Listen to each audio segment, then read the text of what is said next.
Alec Pritchard and Joanna Bonilla. I knew I was going to mess it up. When people hear adaptive boxing, what do they get completely wrong about it? And how are each of you proving that wrong? Joanna, can we start with you? Think when they hear adaptive boxing, they probably hear people kind of just wailing at each other. Uh, Yeah. Punches just to throw punches and see who gets a win or who wins the fight. And although it is throwing punches, we want to make sure that people understand that it's boxing, but just in a wheelchair. We're still showing the technique. We're still showing the science behind it. So yeah, it's hard uh, to have people understand it, but once they see it and they see what we're talking about, I think it's a lot easier for them to visualize what adaptive boxing is. Yeah. I like that. How about you, Alec? Yeah, I 100% agree. I think the other thing that I've been asked a couple times is like this disbelief that it's safe.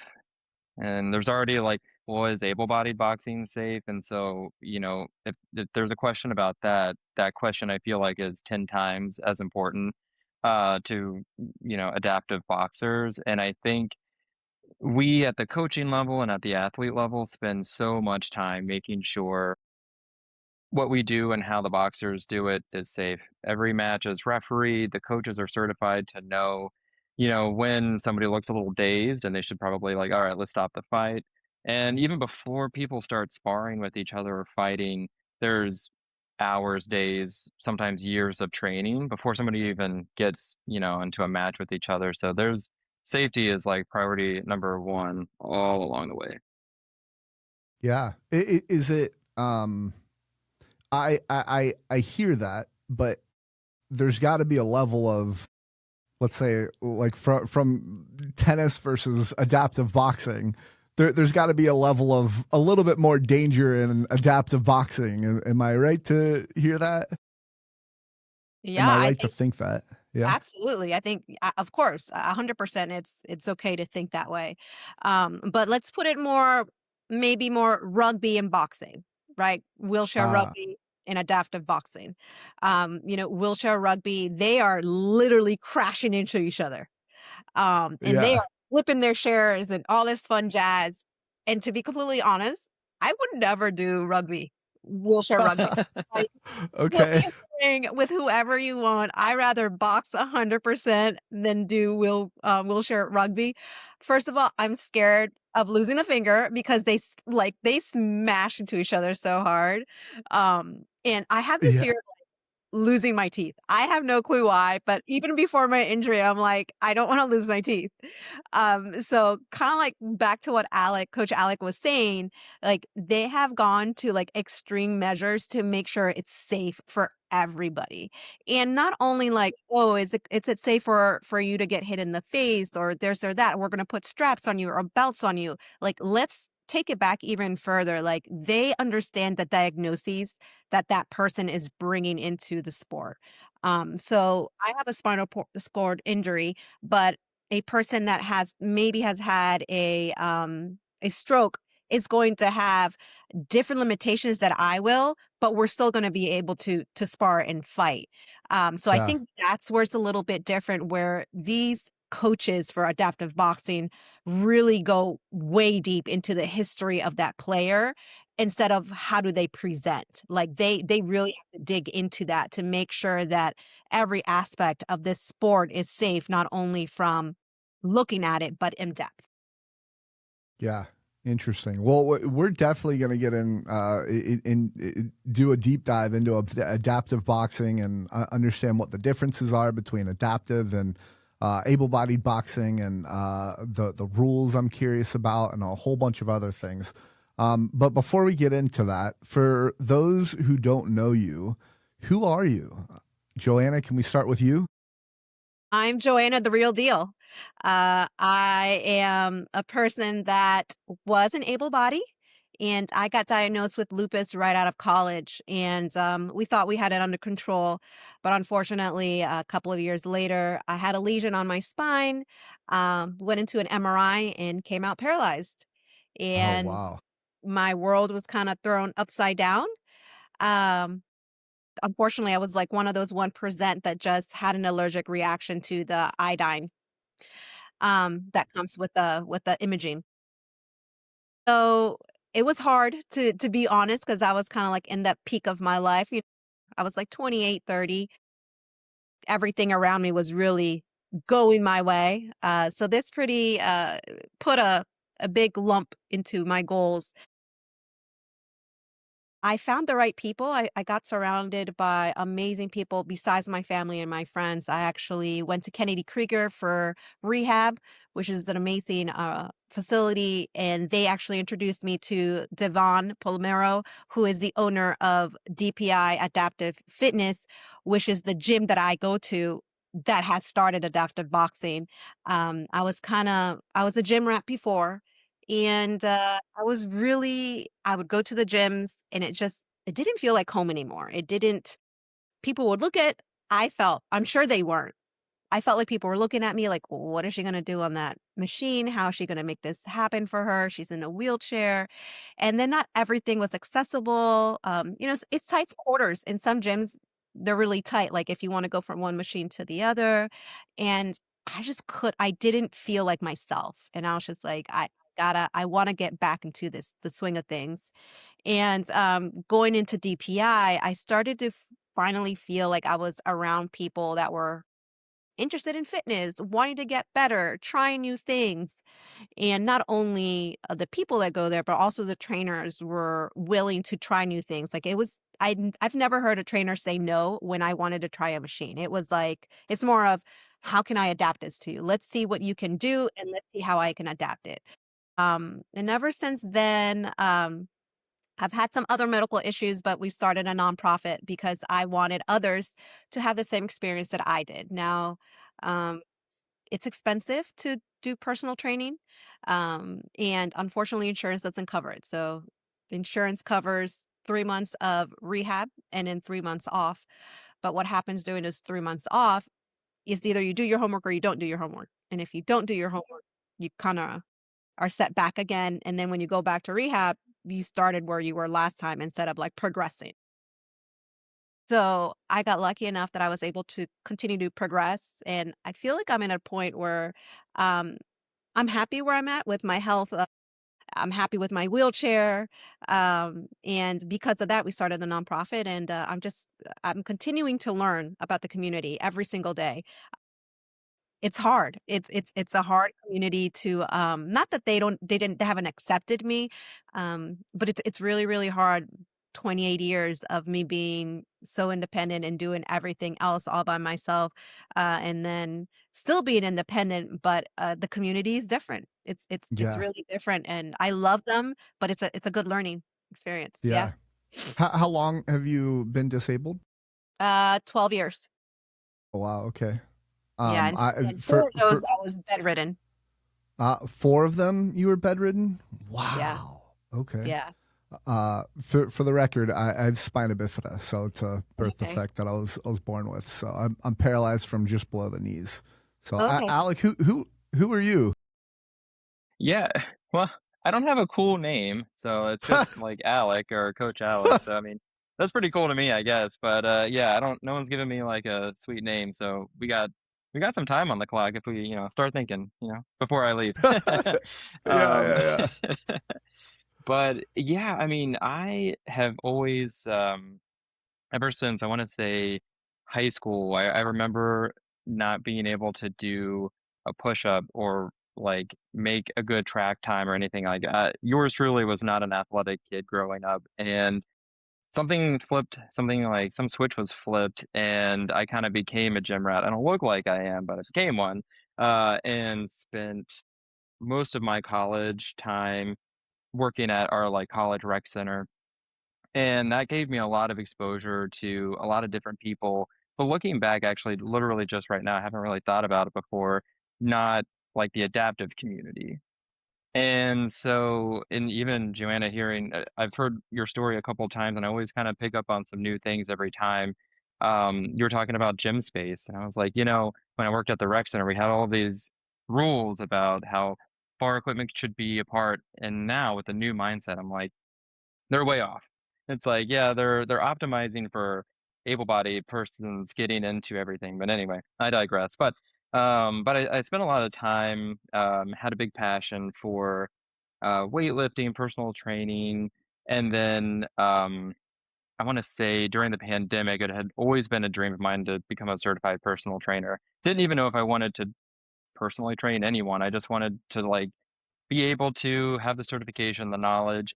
And then I sat with it for a couple years as everything was kind of shut down. And once things started to open up, I started reaching out to gyms in the area and they were all like, "Well, you can spend some time on the floor and you can try to get some leads." And I was like, "I have a full-time job and I just want to do this because I want to help people get in shape, stay in shape." And I was like, "That's not quite scratching the itch." And somehow or another, I learned about the niche of, adaptive fitness.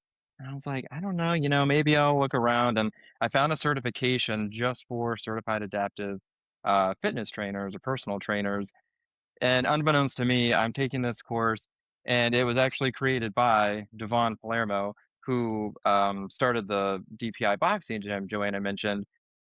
Still didn't register that it was literally 10 minutes down the road from my house. And so I get this certification and I'm like, okay, that was awesome. Now how do I like put this into practice? So I Google adaptive fitness and then Google's like DPI adaptive gym is like right behind you, dude. What are you doing? And Yeah. so once I got the nerve up to reach out to Devon, I started working there part time about a little over 2 years ago. And then it's just been like love at first sight, especially for someone who hasn't been around that community before. I was a little nervous. I'm sure Joanna remembers me 2 years ago just being like even super, more shy than normal. And it's like, oh, should I get you this weight? Do you need it? I don't know. I don't want to, whatever. It's get in the way. And so it's been an awesome experience. Yeah, that's awesome. So, just for the audience, Alec, you're able-bodied. Joanna, you use a wheelchair. Correct. Yes. I have a spinal cord Cool. injury. Yeah. Yeah, yeah, yeah. Awesome. Well, let's get into how we came across each other, how we know each other. Alec, can you share? Yeah, I try to go a day without having to mention AI, and I fail at it every time. And so, and so today's AI fun fact is, I went on ChatGPT, and reason being, we're trying to grow our, not just the adaptive boxing club, but adaptive boxing as a sport. And so, one of the things I've been really pushing for this year is reaching out to any kind of media that would give us, a platform or an opportunity to talk about the sport. And so, like news agencies, really hard to get a hold of. Newspapers, no one reads them, I'm sure. I don't know. Maybe somebody does. And Yeah, um, and so I went to ChatGPT and I was like, what am I missing? What am I not reaching out or who am I not reaching out to?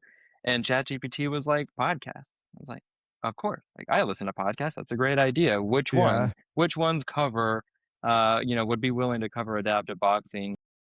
And there was a few now defunct podcasts that came up, and then Rolling Forward came up, and I was like, "You are posting videos like very regularly," and I was like, "This is active. You're a real person." And so, kind of watched a couple of your, or yeah, watched, listened to a couple of your episodes, and then cold called you on Instagram, I think. yeah.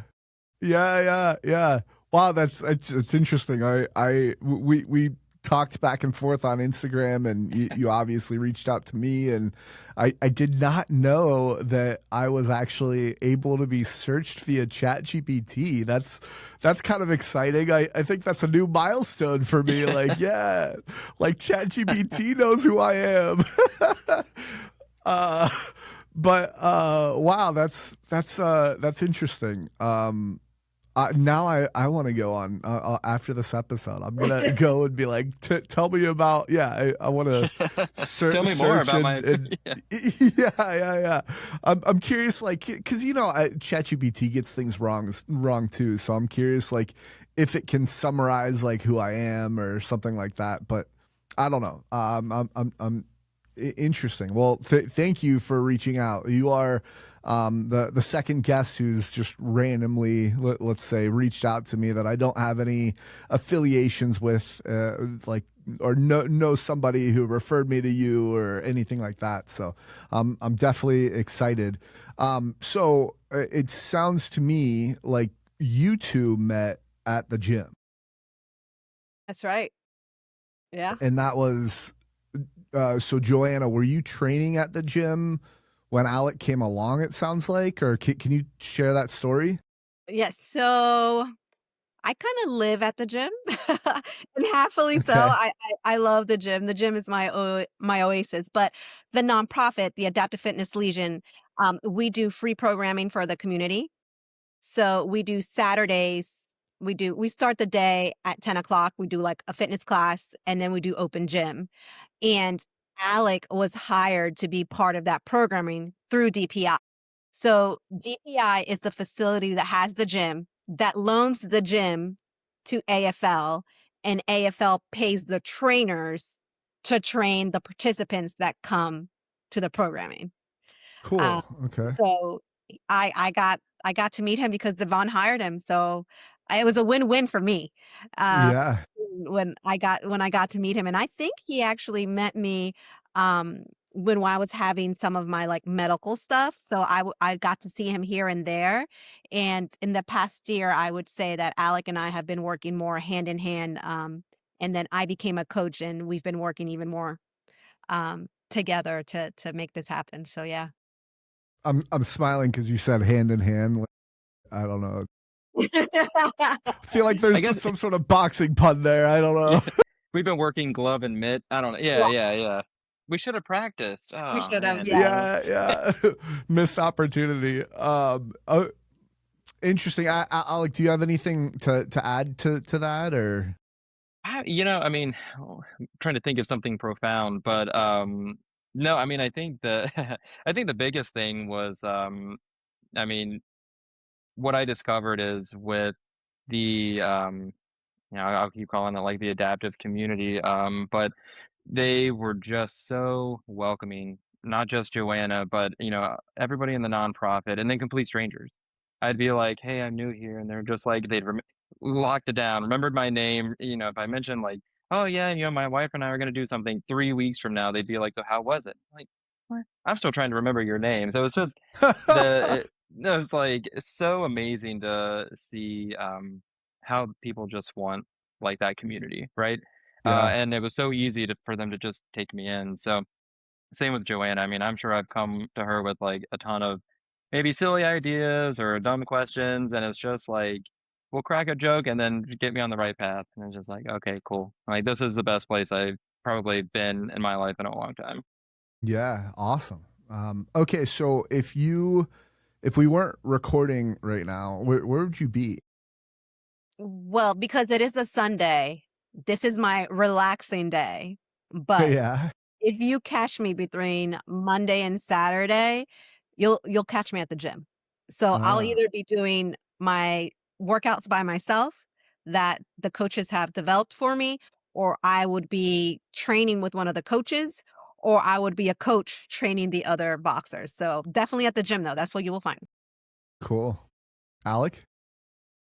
Yeah, a little, a little same, a little different. Sunday is since it's Sunday right now. 100% relaxed day, and I would be plastered to the couch and just playing video games until my eyeballs pop out because I'm still 14 deep down. Love it. Yes. What And then once I get a what's migraine your because I'm an adult, yeah. yeah. What's your go-to video game? Yeah, so I'm a big horror game Oh, fan. And okay. so, yeah, I don't know why I stumbled into that like genre a couple years ago. And so I'm a huge fan of the Resident Evil franchise. Ah. Um, Not great movies, but games are pretty good. But they're a little spooky, but they also have like puzzles. And so my wife will normally just sit down on the couch next to me and she will watch me play like it's a movie for her. Yeah. And so we'll be hanging out and she's like, "Oh my gosh." And I'm like, "Oh, hey, easy." Yeah, that's funny because I absolutely hate horror like movies, and like I get so terrified, and like the other thing is like my reactions are like over the top for some reason. Like I was watching a movie in a movie theater and I just screamed at the top of my lungs in one scene, and like I think my reaction scared the entire movie theater, not the actual movie itself. So I've always thought it would be funny to like stream playing a scary video game or something like that because my reactions are so over the top. Like, but anyway, I digress. So the next question: who's more introverted, extroverted, or are you both leaning one way or another? Ooh, that's a great question. I think for me, it's tricky. All right. This Okay. is why this is such a good question, because depending when you got me as a boxer, I'm an introvert. Like I am Uh, locked in. I won't talk to nobody. I make no eye contact. You'll find me in the corner, minding my business, doing what I'm supposed to do. But if you flip it and I am at the nonprofit and I'm putting on events, I'm an extrovert and I'm all about it. I'm the loud one. I'm the one saying hi to everybody. So I think okay. it really depends. But on a day like this, I'm more of the introvert. I kind of like to study things, look at things, and then you'll see like my extrovert, but my normal state is introvert for sure. Yeah. Okay. I don't know Interesting. if How Alec about would you, Al? agree though. Alec's probably like, I've never seen you be an introvert. No, but I agree because you're frightening when you're in boxer mode. Even as like one of your coaches, I'm always like, "Oh, she's locked in." Like I'm just gonna, I kind of like, hey, and then I go like do something else because I'm like, nope, I don't want to get in the way. Yeah. Yeah, Interesting. I mean, So, Alec, are you, go ahead. Sorry, didn't mean to no, interrupt. no, yeah, I was gonna. This feels like a cop out answer, but you gotta let me like explain it. I had somebody tell me once that they believed, not a licensed therapist, but they believed that I was, what was it, an introverted extrovert or something like Mm, that. And Okay. basically, they were like, once you're out, like, so like once I'm out, you gotta like drag me out of the house kicking and screaming. But once I'm in a social situation, I'm like, cutting jokes and having a good time. But then I need to like go back home in solitude to like recharge my social batteries. Whereas extroverts, that is them recharging their social battery, is being like around a bunch of people. And so Yeah. I don't know. They explained it, and I was like, I don't know. But then I thought about it, and then was like, yeah, no. We went out, hung out with friends yesterday, and I was like, I don't want to leave the house. But it was a great time, and then I'm having fun, and now I need to like shut up in a room in a closet and just like not talk to Yeah. anybody and play a game, I guess. Yeah. Yeah. I think I define introversion, extroversion of like where you get your energy from. So, like for me, I'm an extreme extrovert. And so, like doing podcasts and like talking to people is just so fun for me. And that's where I get my energy. And when I'm alone, it's like, okay, I need to go out and hang out with people or like interact or whatever else. So, interesting. Um, yeah. So, who's more competitive between the two of you? It's Joanna. Yeah, I'm just gonna rat her out. Okay. Okay. Alec, you made a face there that made me think you were like, I'm not saying. You know what? I think it's like once you know Joanna for a little while, it's like that's it. It's just like that's. I joke that I'm like the opposite of type A. It's just like, nah, I just Yeah. want to like have fun and yeah. Yeah. Okay. Hmm. Interesting. This is one of my favorite questions. It's just like a fun question. If you could instantly learn one skill or instantly have one trait, what would it be? Either one of you can start that.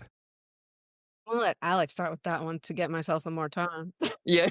Let me yeah. Okay. Honestly, this one has been. I've thought about it before. I think I don't know if this is gonna classify as a skill, but I would pick Spanish, like full fluency in Spanish. And I think for me, it's like I'll make a bunch of excuses as to why I can't do it, but I've tried a couple times to learn Spanish and doesn't connect in my brain. You run out of time, like the list goes on and on.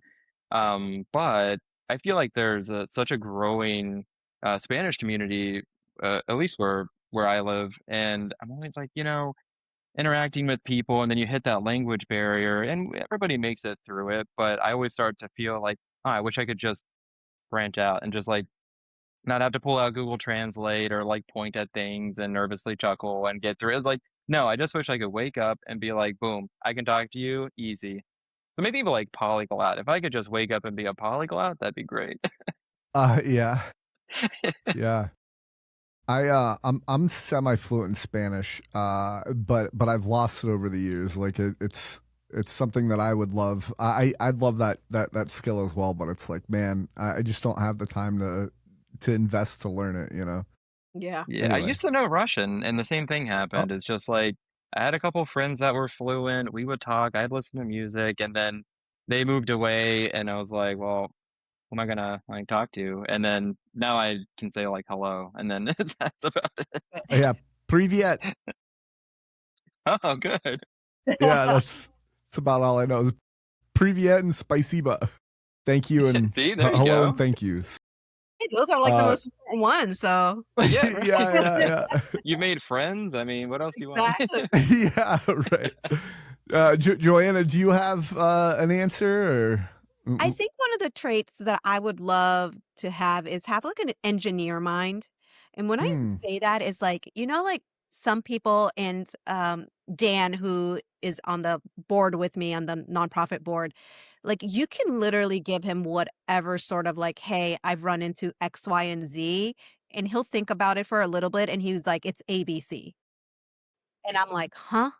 Like, how did you get there? And it's like so easily to them, like the way I don't know if it's like their minds are wired or how like it's just really cool how they see the world. And I wish I had that for some situations. Like it takes like I would eventually get there, but the way that they get there so quickly because they can pull everything together is just really amazing to me. And I'm like, I wish I could do that so quickly, you know? Um, yeah, yeah. yeah, I would love to have that. Cool. Okay. Well, everybody, welcome to the Rolling Forward podcast. It's a podcast of people who keep rolling forward no matter what life throws at them. Real people, real stories, powered by purpose, resilience, and a drive that never ends. I'm Zach Sikora. Spina bifida didn't stop me. It just gave me a better excuse to sit down while I take over the world. Today's funny shirt is, and this is very appropriate for Alec and Joanna. It's rolling with the punches. It's for those listening. It's a guy in a wheelchair, boxing, hitting a box, just boxing essentially. It says rolling with the punches. So if you want one of these shirts, you can pick it up at rollingforward.printful.me. And now let's roll into today's episode. Oh, and if you like this episode, please hit that like button, subscribe. If there's any topics that you're want to chime in on, throw it in the comments. We'd love to hear it. So, okay, so let's get into Joanna. Let's get into your disability a little bit more. So, you had lupus, and you were getting an MRI as a result of lupus. Is that my understanding? Yeah, And so yeah, you're right. I was having back pains and mm, it was hurting to walk. And my parents were like, this isn't normal. Let's go to the hospital. So when I went, they did one MRI and they kind of saw like a lesion on the spine, and the doctor wanted to know a little bit more about it. So the first MRI that I had was without contrast. The second MRI I had was with contrast. Um, and during the MRI, I became paralyzed. So as soon as I came out, I could feel that something was off. And I remember in the elevator when they were taking me back to my room, I kept telling the individual, I was like, I can't feel my legs. I can't feel my legs. The doors open to my floor and I see my nurse and I'm letting her know like I'm starting like to freak out and I'm like, I can't feel my legs. And she's like, oh, it's okay. Like maybe it'll wear off. I was like, no, like this feels really off. Like something's off.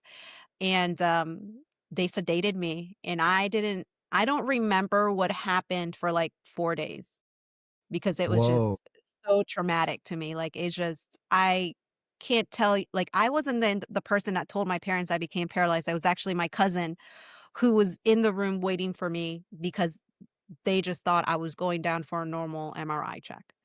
So it was yeah, it just happened so quickly. So I was at Fairfax Hospital for about a month, and my case was so rare, just that 1%. Unfortunately, lupus is still a pretty new disease that everybody's learning still about. In the beginning, only females supposedly only got lupus, but now we've come to find out any gender can have lupus. Um, so I was that 1% that unfortunately we can be reactive um, to that in contrast that they put in your body. So John Hopkins heard about my case and they picked it up and they're like, "We want her." And we're like an hour and a half from John Hopkins in Baltimore.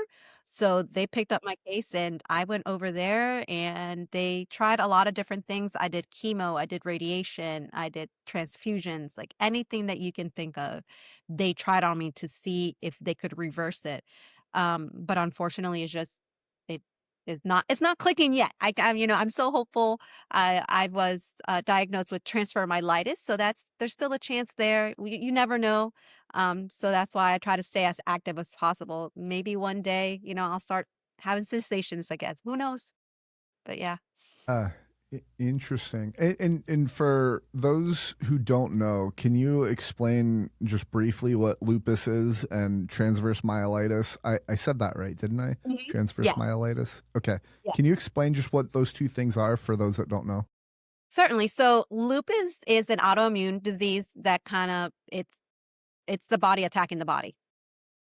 They see a foreign bug, bacteria, and they just literally just start attacking it.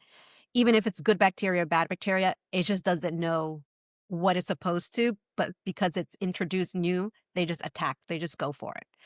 Mm-hmm. So that's why, and there's different types of lupus. Like there's can be skin lupus, which you'll get like rashes all over your body, or organ lupus, which attacks only your organs. So there's different types.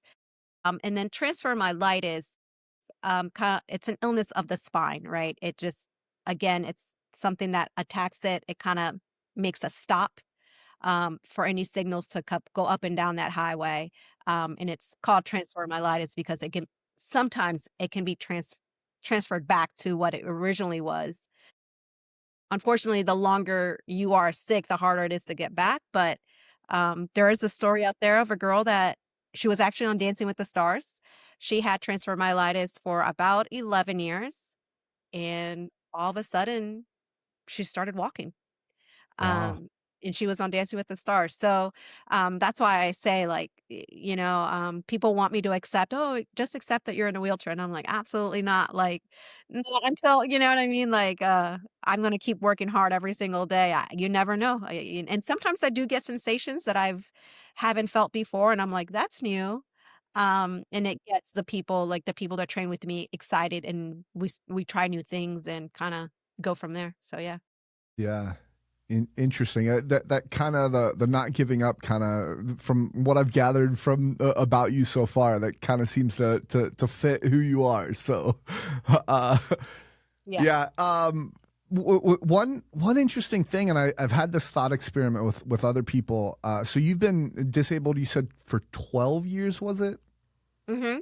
And, Yes. and so I've been disabled since birth, right? And one of Mozzie and I, who I've had on the podcast, he was paralyzed from like a car wreck, like really early on as a child, and we were talking about like, if you could get cured immediately, would you want to? And the interesting thing is like, for Mozzie, because he was really young, like he's kind of a little deformed, or like his legs are smaller, let's say, than the rest of his body, and like he doesn't have the muscles, and it's like, would if he was cured, would he just instantly have those muscles, and in this hypothetical situation? And for me, like I've played wheelchair tennis all my life, and I coach it now and all that. And for you, you're in the adaptive boxing world. So I guess the question that I would pose to you is, if you did get cured and were able to start walking, it almost feels like you'd have to start over with your identity again. Am I right to hear? Am I right to think that? I think to an extent, probably, right? Because that now it's like new obstacles that I would have to tackle. But I've had this question. I've questioned myself this with my friends. I've had this almost a similar conversation. If someone were to say, I will give you everything back the way you were 28 years ago, but you won't remember everything you've done these last 12 years, but I'll give you back what you had. Would you do it? And in a heartbeat, Oh, I said, absolutely not. Keep me in the right. wheelchair. Just because the people that I've gotten to know, I don't think I would have met. I don't think I've ever would have crossed paths with them. And they are such a big part of my life now that I wouldn't want to live life without them. Um, yeah. So like it takes you kind of like to that place where of course I want to walk, but I don't want to miss out on what I've worked so hard to do, to grow with, to make. So Yeah. it's a hard question, but yeah, I think I'd although it sucks, sometimes we have bad days. I'm sure you have bad days too, right? Like we all have days where we're like, I don't want to see my wheelchair. I don't want to be. I just want to be normal, whatever that normal is. Right. Um, of course, I have those days, but man, do I really enjoy everything that has come with it. Yeah. Yeah. Yeah. Same. I definitely wouldn't be where I am if it wasn't for all the disability stuff that I've been a part of. So, Mm. here's an interesting hypothetical that made me think of like us getting the hypothetical of like me getting cured and whatever else. I think able-bodied people should be able to play wheelchair sports. What are your thoughts? I wouldn't mind it. I wouldn't mind it at Yeah. all. But here's the thing. I think that's where it's tricky. When I was telling you the community is kind of tricky, like I think you have like those are like, no, only wheelchair people, and able bodies are able bodies. And I'm like, why can't we all just be Yeah. together, So Yeah. I think it would open such a beautiful world for them to be like, "Oh, this makes sense." Yeah. For boxing, when Alec gets in a share with us, he's like, "Oh, this is how I need to explain it." They understand it more a little bit of like, "Okay, this is why you're doing it this way or that way." So I think it is important to let them get in a wheelchair with us. Mm-hmm. Mhm. Yeah, I've heard a couple arguments about this, but both ways, and one of the arguments is, I being a tennis player, before tennis, I hated watching tennis, and now that I actually play it, like I can understand like how awesome some of the shots are and stuff like that, and I think for able-bodied people to get into a chair and do adaptive sports, I think there will be more appreciation for the skills that are involved. But on Mhm. the flip side, it's interesting because like I think about like the Paralympics and like, do I think that able-bodied people, like if the Paralympics had all able-bodied people playing adaptive sports at the Paralympics, would I want that? And it's like, no, probably not. Like that's a little tricky. Like I do want them to be able to compete and stuff like that, but don't want them to maybe take the place of a disabled person, right? Right. Because disabled people come to these things and they're pretty exclusive. I mean they're pretty limited as far as what organizations have these and stuff like that and all that. So But what if like what you were just saying, if we are letting all these people able-bodied try these sports, like what if that's the trigger that invites people to watch the Paralympics more, because maybe Yeah. that's why they're Yeah. not watching it, because they don't understand it, because we're not letting them understand our sport because we don't let them do it. Like, so there's always like that So back. true. Yeah, I think, yeah, Yeah. we have to educate. Alec, what are you thinking over there? Yeah, no, I mean, this is like a really tough but really interesting question. Um, again, easy cop out. Yes and no. Like I feel like, especially from I'm gonna be like biased towards adaptive boxing for a second, and Joanna kind of mentioned it.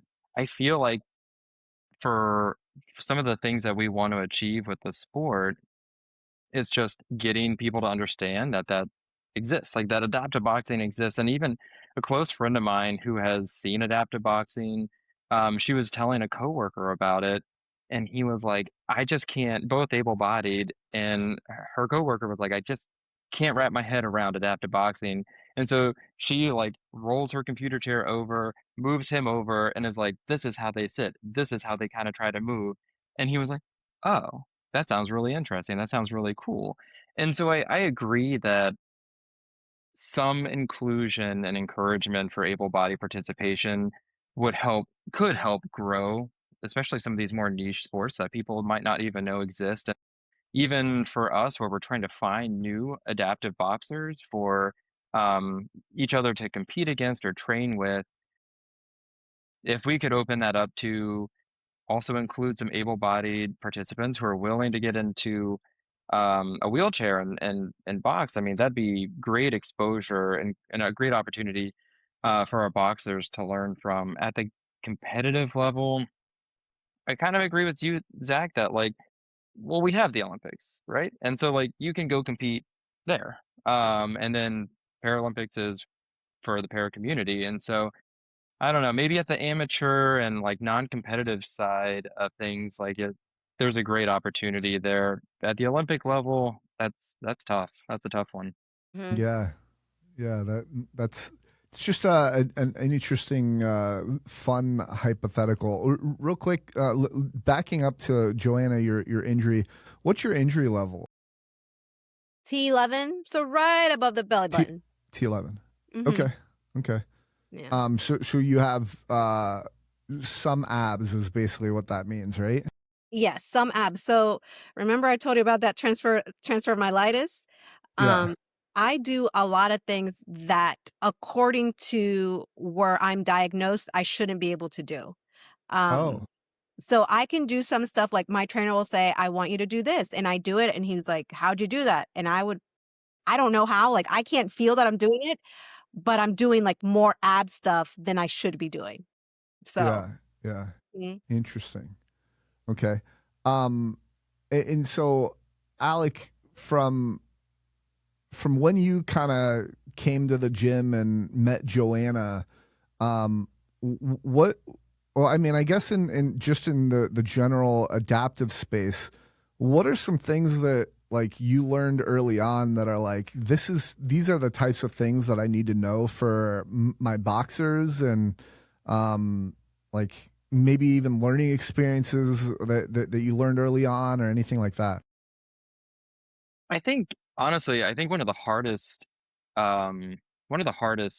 things that I've had to learn, and part of this is just, like, my personality of not wanting to go against the grain. I'm born and raised in the South, and so, like, I don't wanna inconvenience anybody, right? Like, I want everybody to have a good time, and it's actually something that Joanna's been a great, partner with, is pushing me to challenge our boxers when they could be doing more, and then they could be pushing themselves out, maybe into, like, a place that's a little outside of their comfort zone, but deep down, it's like, "Well, just give it a try, just try to push, and just try to do whatever you can, as much as you can." And when I first started, I think, working with the adaptive boxers or even in the adaptive gym, I was too nervous, right? You don't wanna steer somebody wrong. I didn't wanna, like, remind anybody of their disability and be like, "Why don't just try doing this?" And it's like, "I can't, jerk. Like, would it stop asking me?" That was, like, my main loop in my head. And now it's like, "Well, let's just try. And then if you can or can't, let's talk about how do we adapt it? How do we make it work for you. I think that was the hardest skill that I'm still actively learning. I act like I've mastered it, but there's still there's still I'm still like kind of quiet. So that's been the biggest one. And then down to, you know, not having, been around people in wheelchairs for up until like the last couple of years, even down to when we are working with trying to make sure people are wearing the belts and kind of like strapped into their wheelchair per our safety guidelines, even just like, getting hands on with the wheelchair and understanding the parts of it. I'd never seen one before. I mean, I've seen one, but like never actually had that opportunity to like, can I pull on this? Can I unhook this? And it's like, yeah. And so it's like such a non-boxing thing to think about, but just being comfortable with, hey man, I'm gonna like wrap this thing around part of your wheelchair, or like your wheel's coming off. Let me like pop it back in, and just that's like that's we talked about safety, right? And like that's where it starts. And so needing to get comfortable with talking with the adaptive boxers and even learning from them about whether it's a manual chair or a power chair. There's still so much that I'm trying to figure out. But I think that's what makes us better coaches. Yeah, yeah. One of the things that I've always said is, if especially if you're able-bodied, but I think this applies to able-bodied or disabled, is if you are coaching somebody, approach it with curiosity and in like a curious mind of like, hey, can you do this? Or like, hey, let's kind of like what you said, like let's try this out and see what happens, right? Like, so I don't know. Joanna, do you have anything, any comments to what Alex said, or happy to move on to? No, I think, listen, I might be biased as well. I think Alec is doing a great. He was the person that was missing, kind of like in our little piece of boxing as it's growing. So I think he's doing great. I think he hit it right in the nail. Awesome. Okay, well let's move on to the theme podcast question. What keeps you rolling forward? Whoever wants to start. I'll start it. I'll start it. What keeps me rolling forward? Um, uh, I think just being excited about everything that I have going on, with adaptive boxing and with the nonprofit. And so I'm a kidney survivor. I wasn't going to share too much, but I'm a kidney survivor. Um, I a kidney got donated to me 4 years ago, and so the reason that I roll forward is because of my person that gave me my kidney, or I wouldn't be here. So Wow. to be more simple about it, what keeps me rolling forward is Monica, my donor, and my family. Wow. Yeah. Yeah. Alec, how about you? Can you top that? I'm kidding. So here's the competitiveness. Joanna won. Is that too mean? See, you're dragging this out of me. I didn't want to say I it. love it. So no, I can't top that. Ding ding. That was a good podcast. So maybe you can have me on again. um, Yeah. Destroyed no. dog.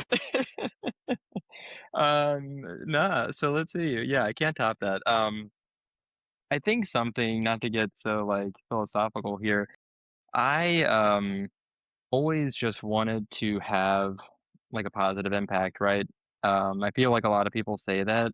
And I struggled for years to try to find like the right outlet. I was like, I don't want to just, if you have money, donate money, that's great. Nonprofits need it.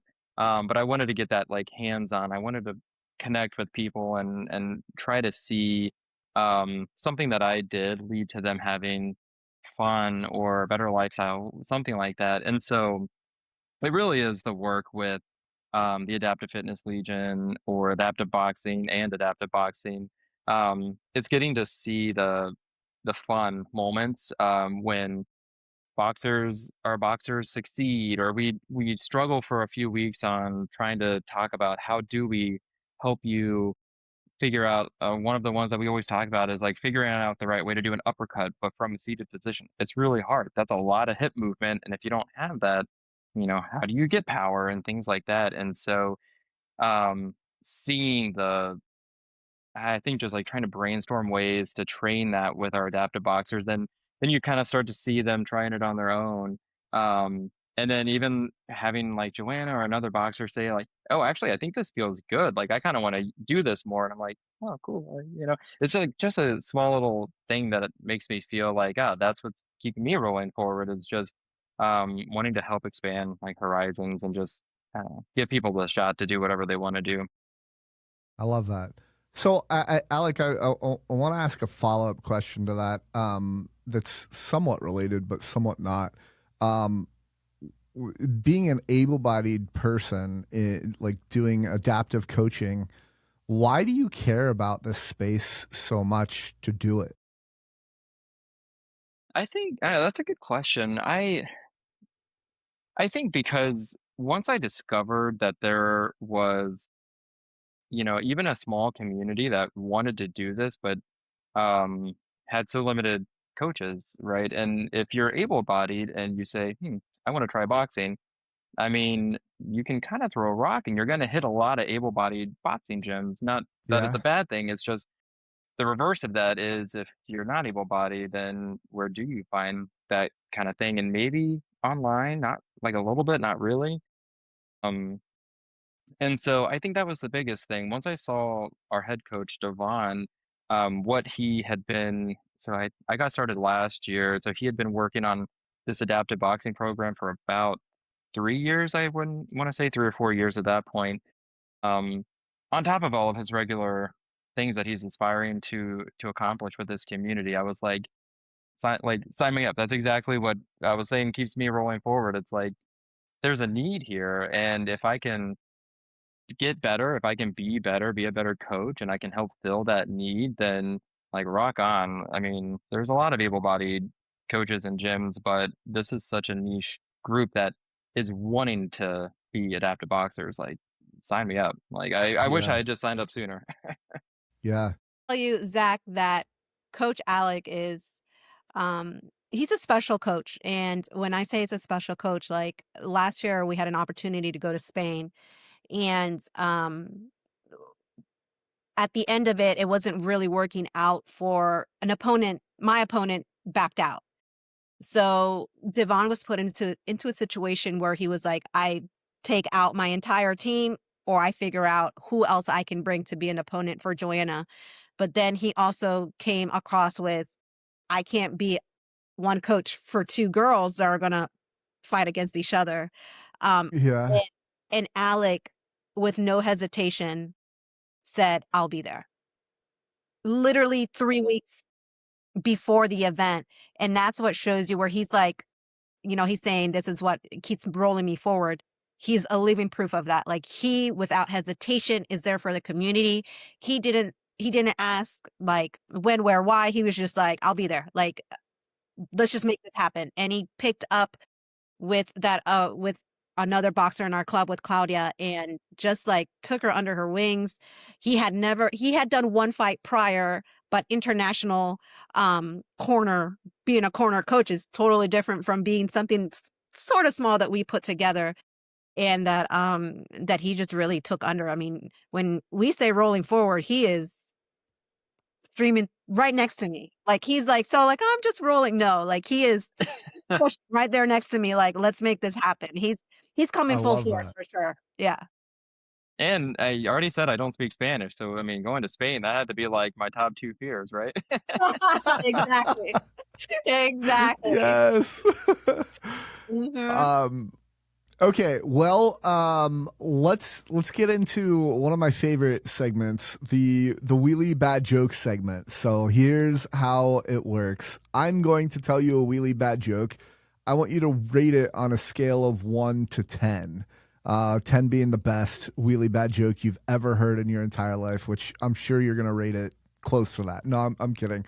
I actually I Google these, so they're not my jokes necessarily. Like most jokes, they're not your own. So I'm not offended if you rate it a 1. So, um, I um I I I try to cater it to the person or the people that I'm talking to, and I don't tell jokes about boxing because I can't come up with a punch line. Well, Okay. That was just the pre-joke. Yeah, okay. I saw that one and I'm like, oh, I gotta include it. Okay. This is horrible, but I'm gonna tell it anyway. What has 4 legs and no ears? Mike Tyson's dog. poor dog. That's I saw that and I'm like, oh my gosh, I've not heard that one before. So okay, what would you rate that one on a scale of 1 to 10? That's so horrible, but made me chuckle. So 2? Okay. Well, Okay. 2. Oh man, I was gonna go like 5 or 6. Maybe I have a pretty low bar. Okay, I'll take 5 or 6. Do you have any wheelie bad jokes that you have in your arsenal at all, or no? No. Joanna, you strike me as someone who really likes wheelie bad jokes. I don't have any, no. No, I mean, I'm kidding. I heard one, and I'm gonna butcher it because I'm bad at remembering jokes. Let's see if this hits the mark. Why can't you hear a pterodactyl in the bathroom? Oh, I know the answer. Joanna, do you? Because heard the this. P is silent. Yeah, the P is silent. I don't know. We were Pterodactyl. doing dad jokes. Yeah. I was like it. Oh, that's pretty good. That's pretty good. Joanna, what would you rate Alec's joke? Well, we'll give it a 7. What is it? Oh, okay. Oof, Wow. There we go. All right. I feel like I need to tell another joke to kind of like redeem myself. I do have another one. Are you guys down to hear it? Yeah, let's do it. I don't know why, but I Mike Tyson was coming up when I was looking at a lot of these. So here's another Mike Tyson joke. Did you hear about the new Mike Tyson computer? It has 2 bytes and no memory. I like that one better. Yeah, that one is. I like that one. You redeemed yourself. All Yeah. right. Now, are you worried that Mike Tyson is going to catch wind of the podcast episode and then? Yeah. Hey, I'm just gonna direct him to the website that I got these from and be like, no, it's those people. Yeah. Okay. So enough of that. Let's get into adaptive boxing. So for those who don't know what adaptive boxing is and how it differs, can you just kind of get into what it is and how it works? Either one of you can. You want to go, Alex, and then I'll. Yeah. So I mean, I think well, I'm gonna steal Joanna's line because it sums it up so nicely. But it is just boxing from a wheelchair. It's boxing for those with disabilities, and it's a way for people with differing abilities to be able to be in a wheelchair and box across a few different weight classes and categories based on their disability. And so so it's just boxing from a wheelchair. Okay. Joanna, you got any gaps to fill in there? Nope. I think I guess we want to kind of picture it if we want to, make people kind of see it since they're might be hearing us. If you've ever seen, let's say fencing in the Paralympics, right? We know that they have stationary wheelchairs that they're sitting on. They're not moving. They're locked in. So now picture that. But the chairs are going to be a lot closer to each other, almost, we're going to say knee to knee or toe to toe in wheelchairs. So now that, going back to fencing, that back and forth that you get with the fencing is the same technique that we use for boxing, back and forth where we're punching. So now we're just going to add all the other goodies that comes with boxing, which is the technique, which is the science behind it, where it's kind of like a dance of going back and forth. In boxing, you get hit, but you don't want to get hit. So that's what makes it the dancing and the moving around. So unfortunately, for what we do, what Alec and I do, we do stationary boxing. But there's two types of adaptive boxing.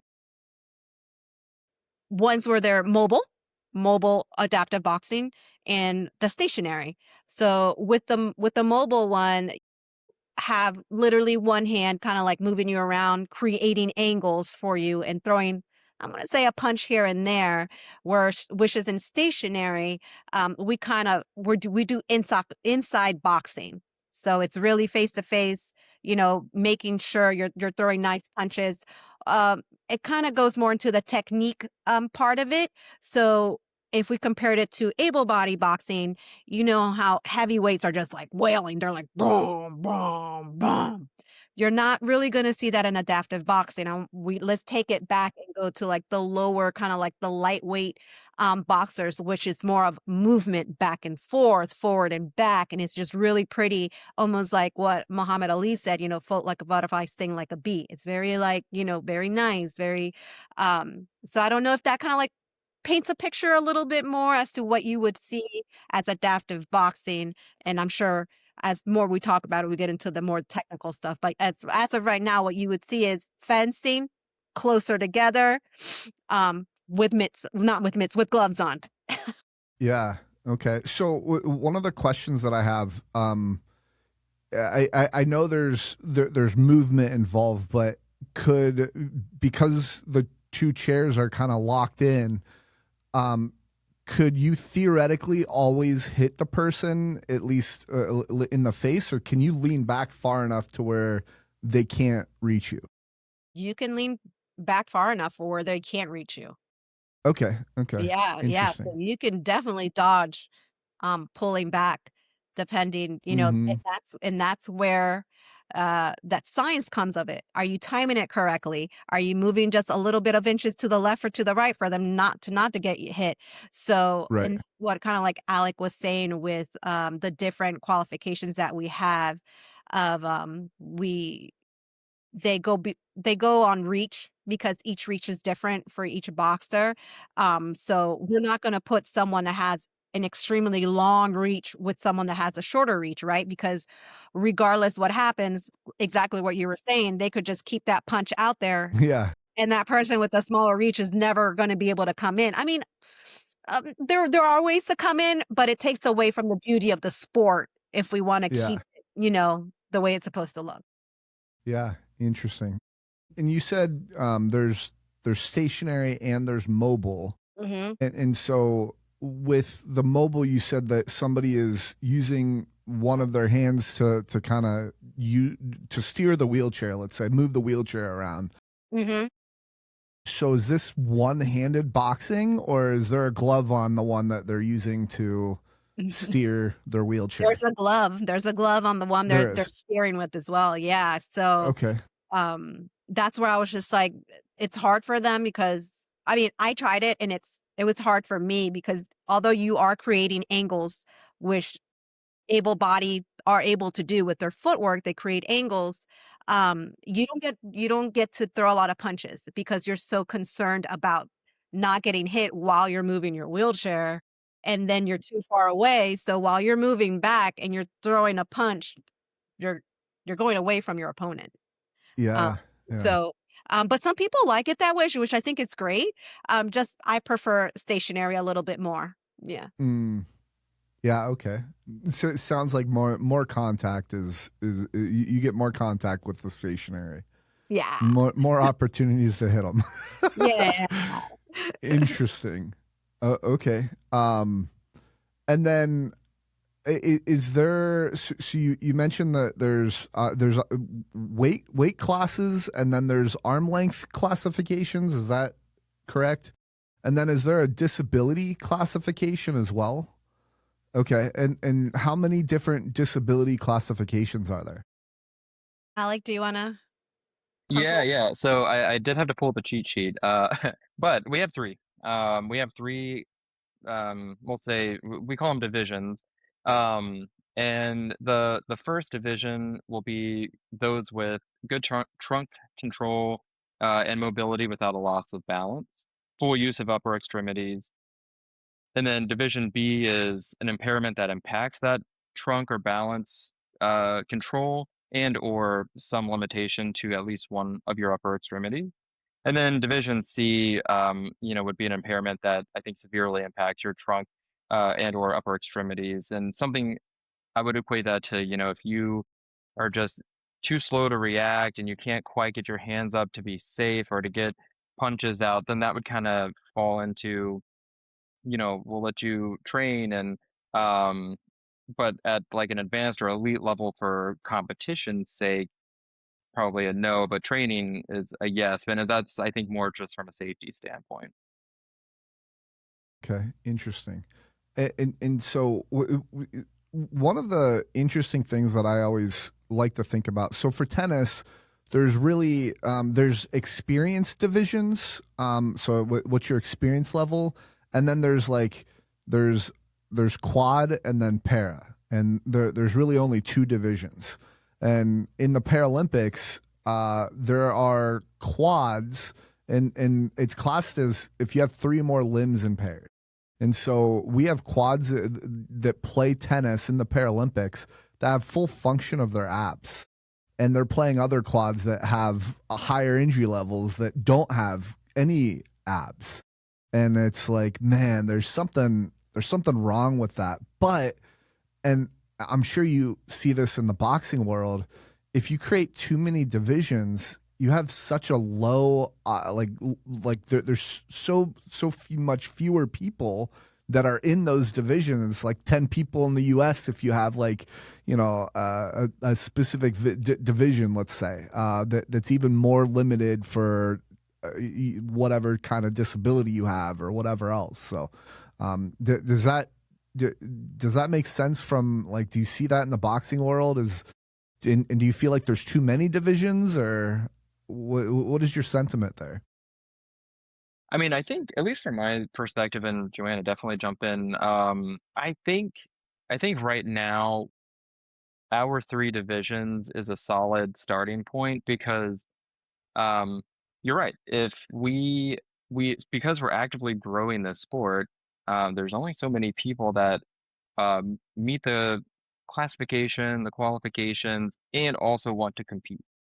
And if we start creating, 6 or 7 divisions to make the most perfect matchups, I mean, I don't know, we might not have a fight, just because Right. we're so early on in this sport. And so I think we make the best judgment that we can, like the best judgment calls that we can, to make sure that it's as fair of a fight as possible.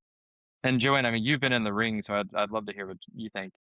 Yeah, I think, when Alec was going through them, I have to say that this is also USA boxing based, right? So the coaches very much so were looking at the rules for USA boxing and put him into adaptive mode, right, for us. So although Alec is saying there's three divisions, within those three divisions, when the coaches are putting two boxers together, they take into consideration what is their diagnosis.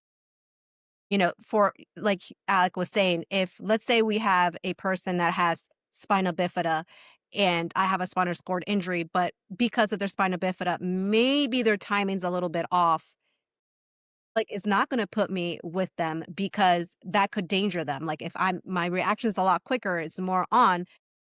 So that's where the coaches within those three divisions have to be like, okay, this is their diagnoses. This is what their weight class is within that division. And this is their width of their arms within. So it's like within that, they get to play, although it's three, they get to play with a lot of different things to really match up different people, but not put it on paper because exactly of what you said. Then when we would have 100 different divisions with only one person in each division, because we Right, wouldn't right. match up perfectly. But because Champion. yeah, Yeah. yeah, And yeah, then who exactly. has the budget for belts? I mean, that's like a lot of championship belts, right?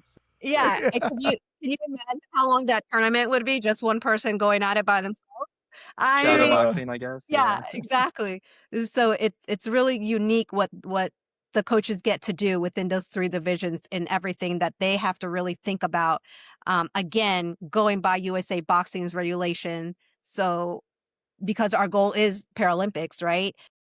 We really want USA Boxings to be on our side and for them to see that we're really trying to mimic everything that they're doing. We're just creating a path for the adaptive boxing. And the only difference is that word that's in front of it, adaptive. Besides that, nothing else. Yeah. Hmm. Yeah. How many people would you say in the US do adaptive boxing, or even in the world, if you know that number? I don't know that number, but I can confidently say that I believe Europe is maybe 2 to 3 years more advanced than we are and have more of a following in boxing. So I feel confident in saying that.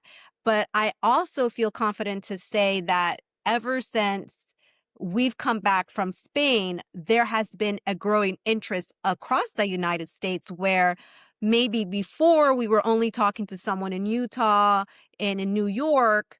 Now we're talking to people in Maine, in Florida, South Carolina, Utah, California. So it's like it's really getting out there, but this is why we have you. This is why Alec reached out to you because we want this. We want people to hear about it and be like, boxing? I never thought of boxing. Why boxing? Um, so I'm gonna say for us, listen, we're doing a card in September and we were like, oh, we're going to have, maybe 3 fights.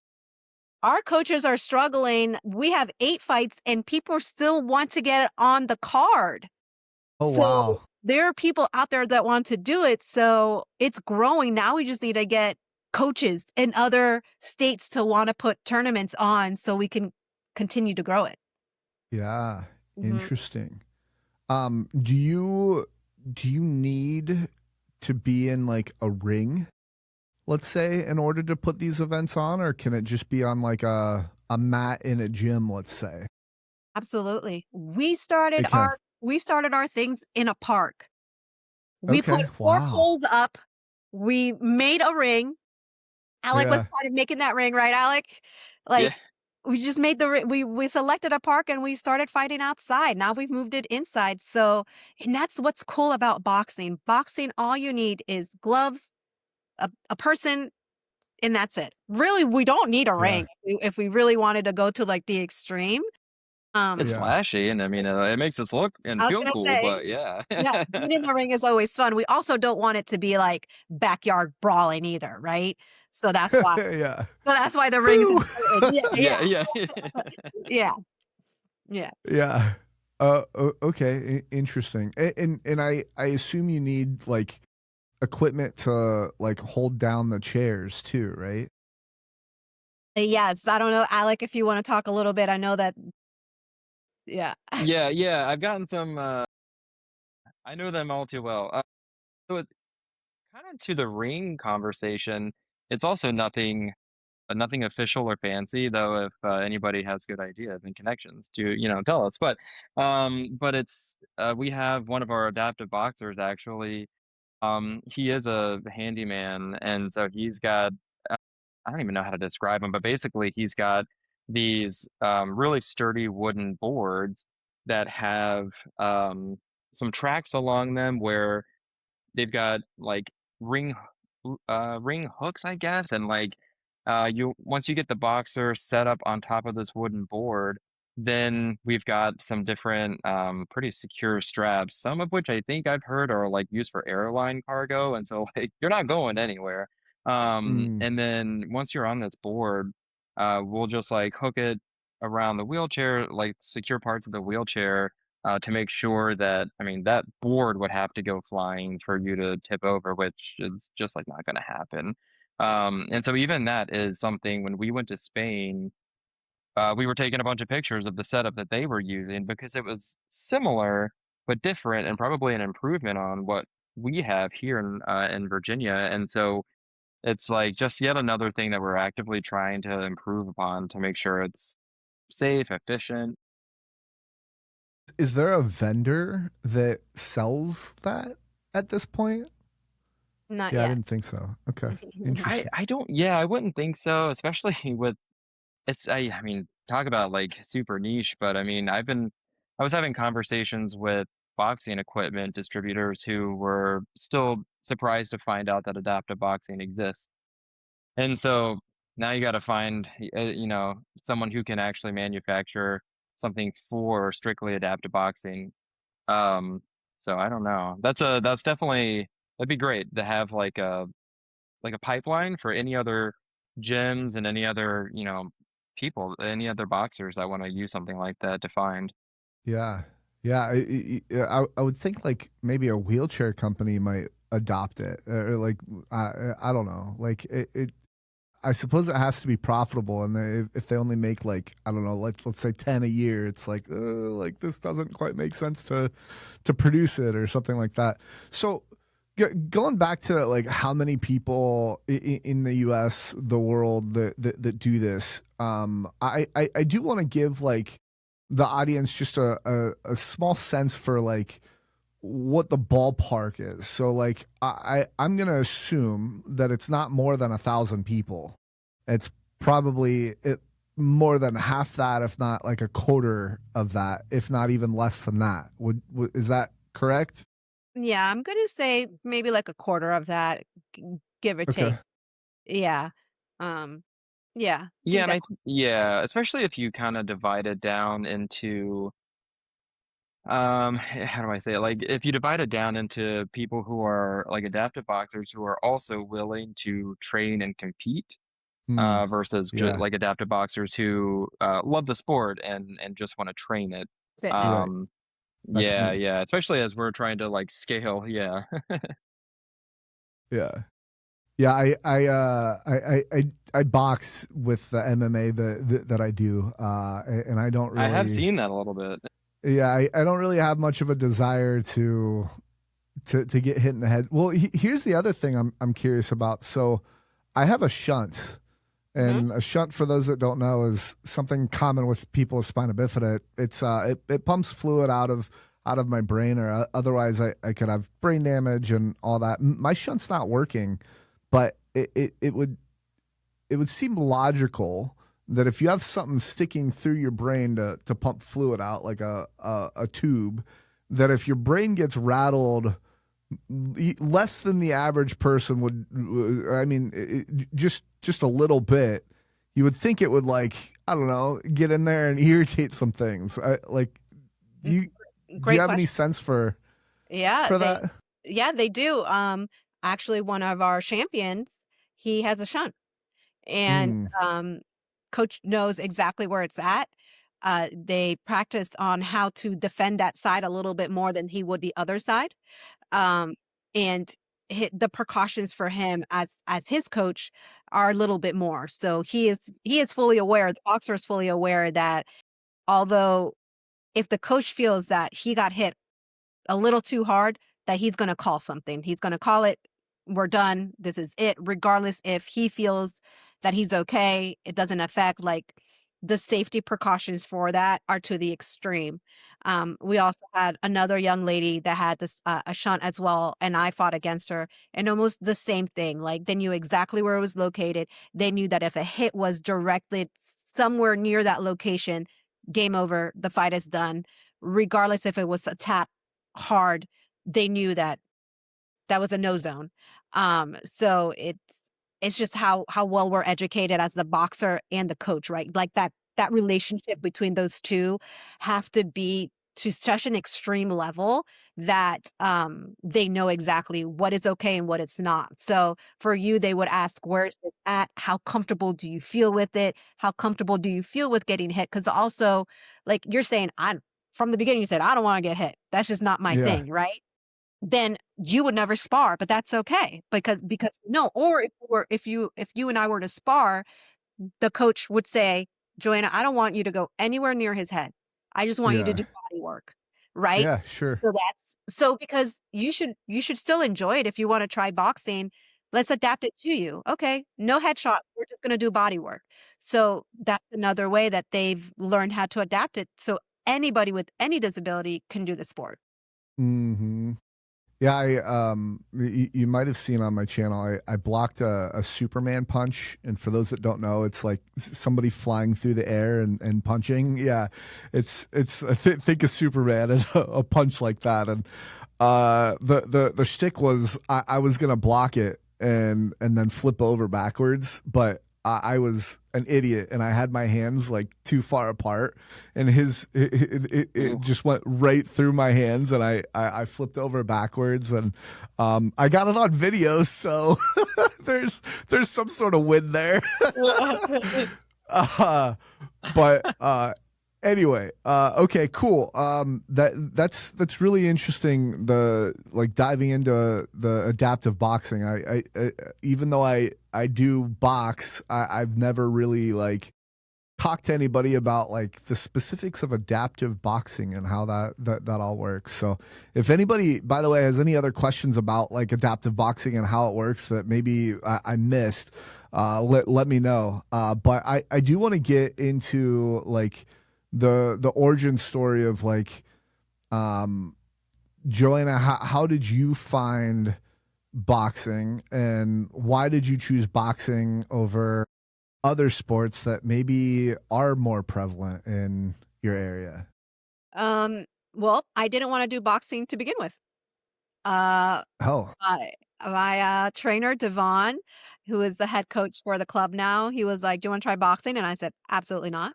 You know, I used to be a soccer player. I was a dancer. And you know, I did soccer, adaptive soccer, and it didn't hit right. It just wasn't the same. Like, I wanted to feel the ball on my feet. I wanted all that I would get before. So it really wasn't my thing. yeah. I didn't do basketball before because one, I'm extremely short, and then put me in a wheelchair and I'm shorter now. Um, Yeah. so boxing just never really was my thing. If anything, that probably would have been the route I would have gone. But I started with just boxing fitness. So he convinced me to do one class, and he was just like, just do one Okay. class, see what happens.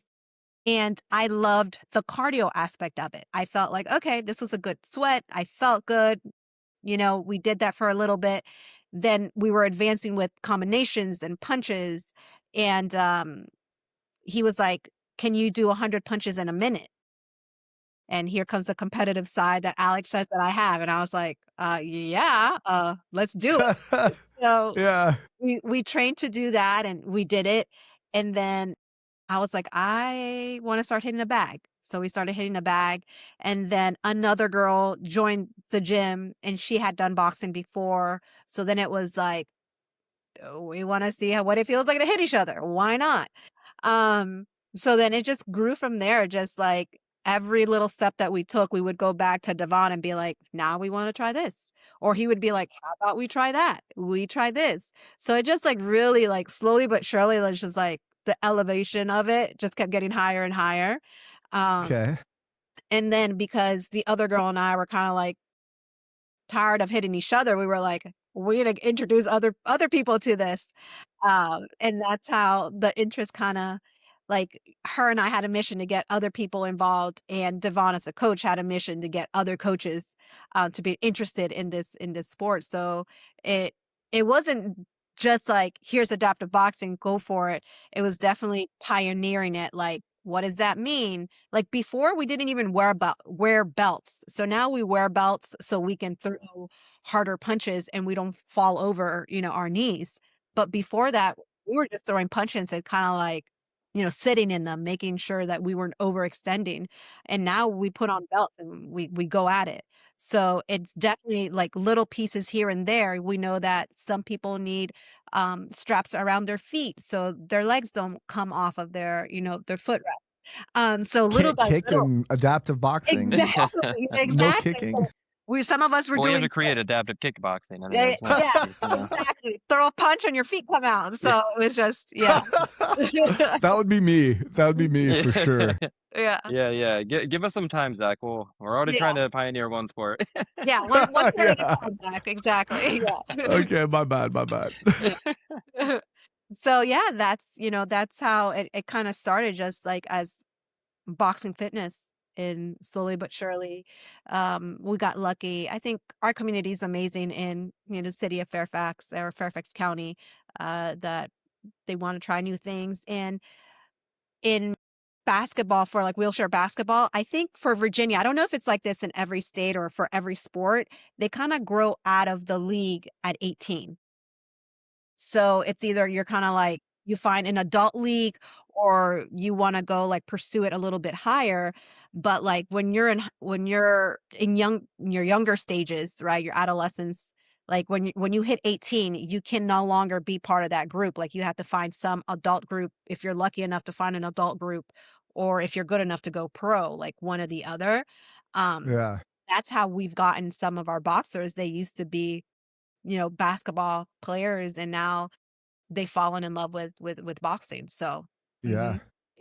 Interesting. yeah. So it sounds to me in your area there's basketball. What other things are in your area for like adaptive sports? Oh, there's a bunch. Tennis, rugby, the soccer, lacrosse. Hmm. Um, they have a swim as well, the swim division. Uh, yeah, there's a good handful of a lot here, and we're lucky that we live in like the tri-states, so we have Virginia, Maryland, in the DMV. So Ah. there's a lot of resources within what I'm going to say 45 to an hour that everybody has accessibility to. Okay. Yeah. Cool. And I would assume that those other sports were established a lot longer than boxing in your Oh, area. Is that correct? yes. Yes, yes, So yes. what? I'm going to ask a pre-question to my follow-up question, but what's the season for boxing? Like, is it summer? Is it winter? Is it year round? What is it? No boxing, no life, all day, every day. 365. There, because what's funny about that is, yeah, we have like, so every September we host our championship match here in the US, but there is no season because we were kind of like, all right, like we're gonna back off to just like some kind of like, I'll say more relaxed training. And then we get called up and it's like, well, do you want to go to Spain in 6 weeks or however long?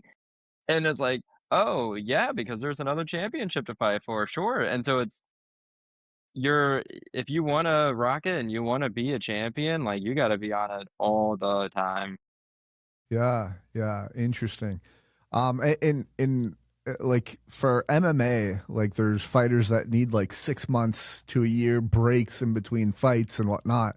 Does that happen in adaptive boxing, or could you pick it up the next week or something like that and fight somebody else?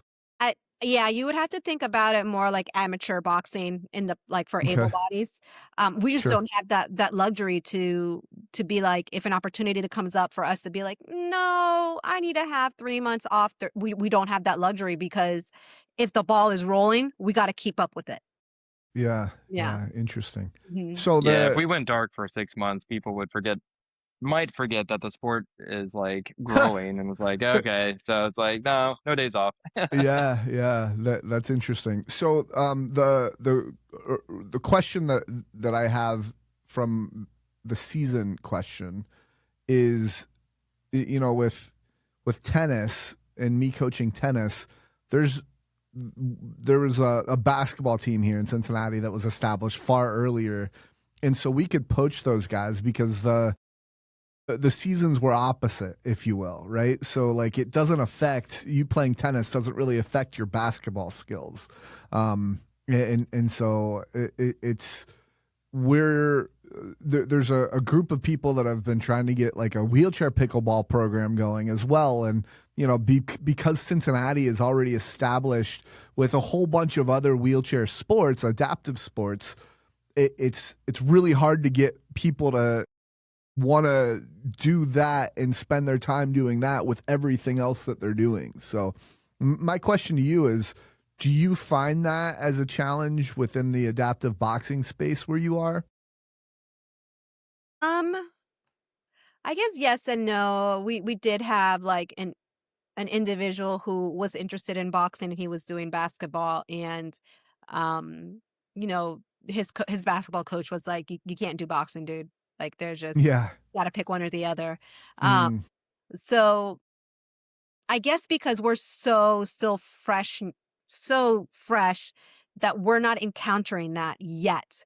But I do foresee it in the future that if we start, because right now, most of our boxers are more mature. Okay. They're a little bit older. But I do have a feeling that if we start going, when we start going the younger route and getting younger boxers, that we'll find that, oh, I want to do, T-ball and boxing. So that's where we would have to figure out, okay, you're not going to be on the competitions team, but you can still condition with them and get and be ready, right? They can stay ready, but you're just not going to be part of the competition team, which is what Alex said. When you're on that team, you get called up. You got to be ready yeah. to rock and roll. So, Yeah. mhm. Interesting. Another thought that I just had was, there's right now we have players who are. I coach an amputee, and he is doing both parastanding and wheelchair tennis. The downside with doing the downside with doing parastanding tennis is it's so new, so there's not quite as many people, let's say, but it's also not a Paralympic sport at this point. And so it's interesting, boxing, adaptive boxing isn't a Paralympic sport yet, as we were talking about. And so, like, as a kid or even a parent, I'm sure something that would come into somebody's mind is like, my son's a natural athlete and I want my son to go as far as possible. Because this sport doesn't have Paralympics, I'm going to go and get my son involved in this because there's a lot more opportunity. Like in tennis, the pros make money. It's not as much as like able-bodied, of course, but still, like there's those opportunities that are set out. But on the flip side, for the parastanding player, in him playing, like he can be a trendsetter here, and he can set the standard for it all, and that's super cool as well. And so anyway, I wanted to pick your brains about that. Alec, do you want to? Yeah, I mean, that's a tough one because in one hand, like in one hand, you kind of have like, here's a sort of like either monetary or just like a more tangible thing that you get to walk away from with this sport. I think what we talk to our boxers about is, yes, they're boxing for themselves at like a competitive level, but it is trying to be that trendsetter and trying to remember that, if we're successful in this endeavor, that they're going to be the pioneers of, maybe hopefully the next Paralympic sport that gets added.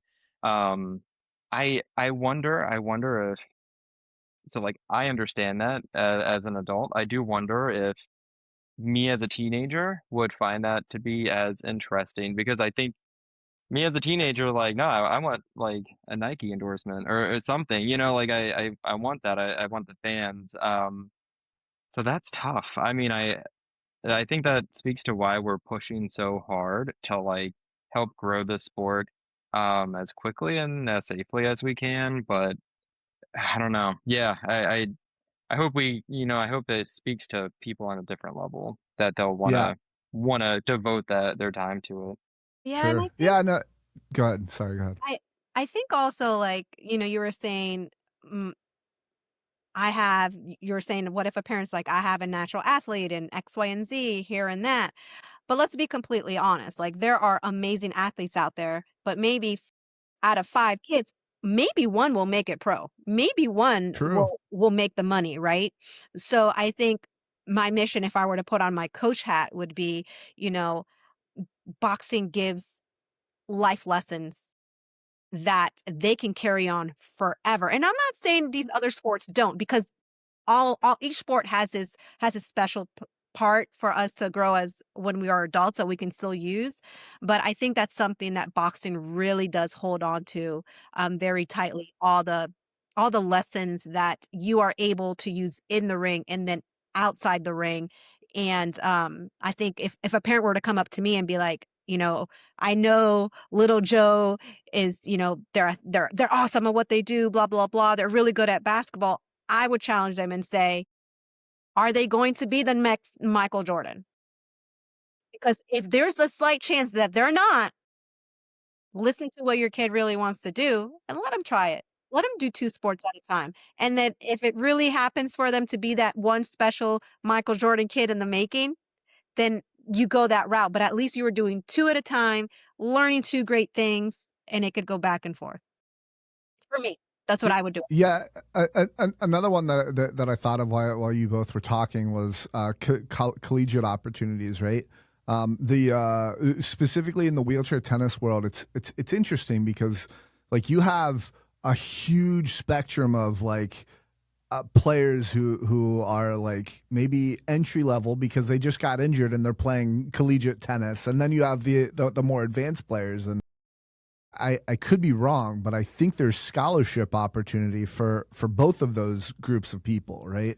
And so that's another hurdle. And UC just started an adaptive sports program, and I'm sure they want to see as many sports as possible in that program. So I think that would be maybe a cool challenge as well. And then to touch on, you're talking more or less about life skills, and being in the MMA space and like being around fighters, there is something unique about the mentality that is in this space that you don't see in the tennis space. And you like there's and as I've had other fighters say, and I'm sure you can relate, is there's something extremely humbling about getting smacked in the nose with a punch, right? And it's like, it's if I miss a shot in tennis, I'm not getting smacked in the face. Like it's super humbling, and it teaches you. I don't know. It teaches you something different about life skills. So Totally agree. yeah. But anyway, that was an interesting rabbit hole that I wanted to run down. So Alec, you kind of mentioned like your origin story of how you got into this. Were you boxing before you got into all of this? No, I was not. Not really. I had experimented a little bit with like boxing fitness. Yeah. But I started out, I think my first like kind of combat sport exposure, like most high school boys, was I'm gonna do like karate or taekwondo or something like that. And unsuccessful, mind you. Didn't I tried it for a few years and I was like, I don't know. That's a whole other long story. But so I kind of was just like, nah, I'll just do weightlifting. I'll just like do that. Um I did the boxing fitness a little bit and I was like, oh, this is really cool. It's a good workout, like Joanna said, like at its most basic level, it's a fantastic workout. Yeah, And it so is. but when I got into like when I saw what Devon was doing at DPI, I was like, this is really cool. And that was actually one of my hesitations is that I've never boxed. I've never been in the ring. And so I was nervous to step up and be a coach because, it's like, well, how can I relate to a boxer if I've never been even hit in the face? And so it was kind of a nervous point and a hurdle where, um, I don't know, once I kind of like got over that and was like, well, no, I'm a certified USA boxing coach, and so I still have knowledge that I can bring. And then you talked about the humility. I've been in light sparring with our adaptive boxers, and that is frightening, but also, but it's great though, because when I went in and I was like, well, I'm a coach, and it's just like, I know what I'm doing. And it goes to show that even I still have a ton of things to learn. And it speaks to something Joanna mentioned earlier, which is I'm sitting as well, and I'm having to go for a minute and a half or 2-minute rounds. And it's like, oh, I have a better idea of like what part of my body is sore now, or why am I not actually as strong as I thought I was? Because I'm not able to use parts of my body that I can with able-bodied. So boxing, and so I think it's been a pretty big journey considering it's only been like 9 months for me at least. Yeah. Okay. Interesting.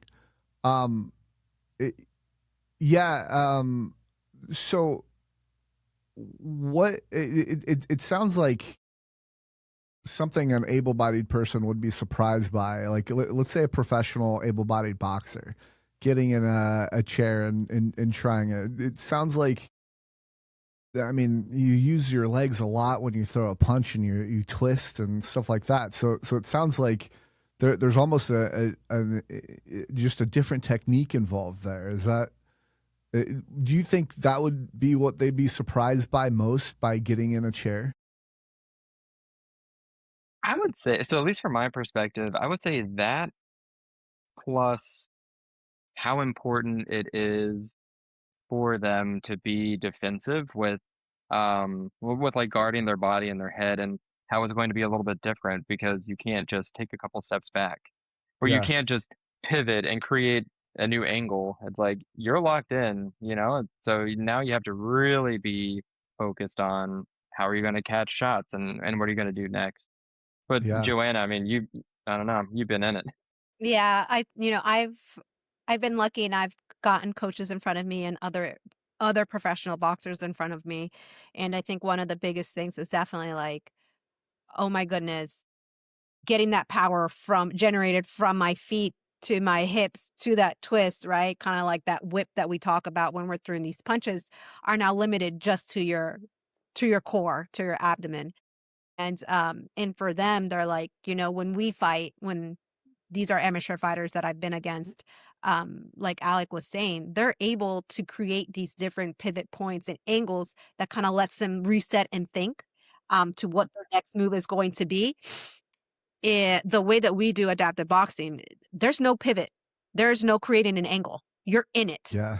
Your Yeah. your mentality of thinking of what's coming next needs to be really, really quick, which is really cool for an amateur boxer champion that I went up against, that he was like, wow, you made me think a lot faster because I depend on my feet and to create these angles and to create these pivots that I have to be on top of. Like, we're always playing chess in our head. We're always like a couple of steps ahead. But he was like, he depended so much on creating those angles that it would give him time to set up whatever he needed to. Where when you're doing adaptive boxing, there's no break. There is no I mean, there's a little bit of let me throw the jab to catch my breath, but you got to be thinking really, really quick. Which was cool to hear that they have challenges that we don't think of challenges because that's the way that we've been training, right? So our challenge Yeah. would be to create the pivots and the angles, which to them is second nature. But to us, second nature is thinking ahead, like boom, boom, boom, boom, boom. I'm throwing these punches, but I'm seeing what I'm creating already. Um, so yeah, it's really cool to see it for an able body to get in front of us. And hey, I've learned stuff from them. Or when I see Alec throw a punch, I'm like, how did he throw that punch while he's in the chair, right? And then I try to pick at everything so I can kind of generate the same punch and power that he did sitting down. Yeah. Mhm. Interesting. Have you done adaptive sports? No, I haven't. You've No, not done no. no other adaptive sports. Interesting. I Okay. fell in love And with then Alec. boxing, and that was it, Zach. I'm sorry. I know. Yeah. Okay. Okay. Well, I might. There's a tournament in Virginia, a tennis tournament that I've always wanted to go to. So maybe I'll have to come to your gym and bring you out on the tennis court. So. Okay, deal. If Uh, you come, I'll promise I'll do it. okay. Okay. Mhm. Cool. Alec, how about you? Have you ever tried any other wheelchair sports or adaptive sports? I gotta disappoint on that one too. I have not. Okay.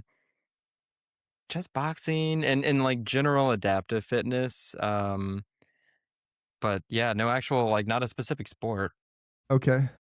I keep calling you Alex. I'm so sorry. For those that I just caught myself, I was like, oh no, it's Alec. But anyway, and so walk me through like You two have been training together for all this time. What? Well, I guess to back up a tiny second. So Joanna, what is your where are you at right now in your boxing career? Would you say? Oof, loaded question, believe it or not, Zach. Okay, interesting. And loaded question because um, I want to be a boxer for the rest of my life. But I also know that there will be a time where I'm going to have to be a full-time coach. Um, for the sport, for myself. So I feel that I'm in a good place as a boxer, as a middleweight champion. I feel like I'm in a really good position as a boxer.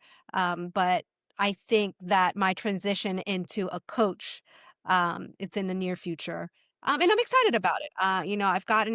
I've been able to do some stuff with the DPI Boxing Club, and I also get to coach peewee little kids, able-bodied little kids, and I love it. It's fun. It's just, I think once you're a boxer, I'm sure you have the same feeling as an MMA fighter, like, that grit, it's always in you, and you always wanna get in the ring, you always wanna get a fight in, get a good lick in, but there is a time where you're respectfully will have to hang those gloves up, Yeah. and to still stay in the sport, be the best coach version that I can be. But for right now, doing both makes me happy, but I know that in the future I will have to select one or the other. Got it. Yeah. So let's go through your record real quick. I want you to brag about yourself. So, I'm like not you're good. you mentioned champion, Mhm. and what else? Give me, or if you want Alec to get to brag about you, Oh, should we I can do it? do I that don't too. like yeah, I don't like talking about myself when it comes to, like, I just see I'm gonna be, like I just see myself as a regular boxer. I know that Alec and my other coaches might think differently, but I have so much love for the sport that I just I just feel like any other person that puts on gloves and just really just wants to be the best version of themselves, I guess. I don't know, coach. Yeah, I'm always happy to brag about you. So I think, well, so last year, to back things up a bit, last year the United Adaptive Boxing Council was formed to create this. I mean, it's the first governing body here in the U.S. that can sanction these championship level adaptive boxing matches, and so um, that's when the real deal. That's when Joanna won her middleweight championship title. Before that, I wasn't coaching, so but I assume you were fantastic because I've seen what you do now, and so like, let's just skip past that part. Um, but I think it's what is impressive about Joanna's boxing career is the championship titles are always going to be awesome and like a fantastic achievement, but it's also like the humility that she brings into our boxing club where it's tough. She does wear a couple different hats, team captain, championship boxer, and also a coach. And so, um, like, I don't know, you can still walk, like, you can still roll through doorways. Like, you don't have an inflated ego when others, I feel like, would be like, look at all the things that I can do. And so you're able to, like, be that humble person, but also distill your experience and your knowledge, which I think is fantastic to have. But I do understand, like, I don't know, that inevitability, I guess, that sometime in the future to, like, not get into the ring would be upsetting, and I don't know, I think you're strong for continuing on because I feel like that would have made me in a different life say, "I'll just, like, not do the sport," right? If that's, like, how my career is going to look, it's like, nah," and then I would have missed out on so much, and so I think it's really cool that, um, you still want to achieve all that you can in both facets of this, like, boxing career. Thanks, coach. What and Joanna, what is your record? This is a great question that I've never answered.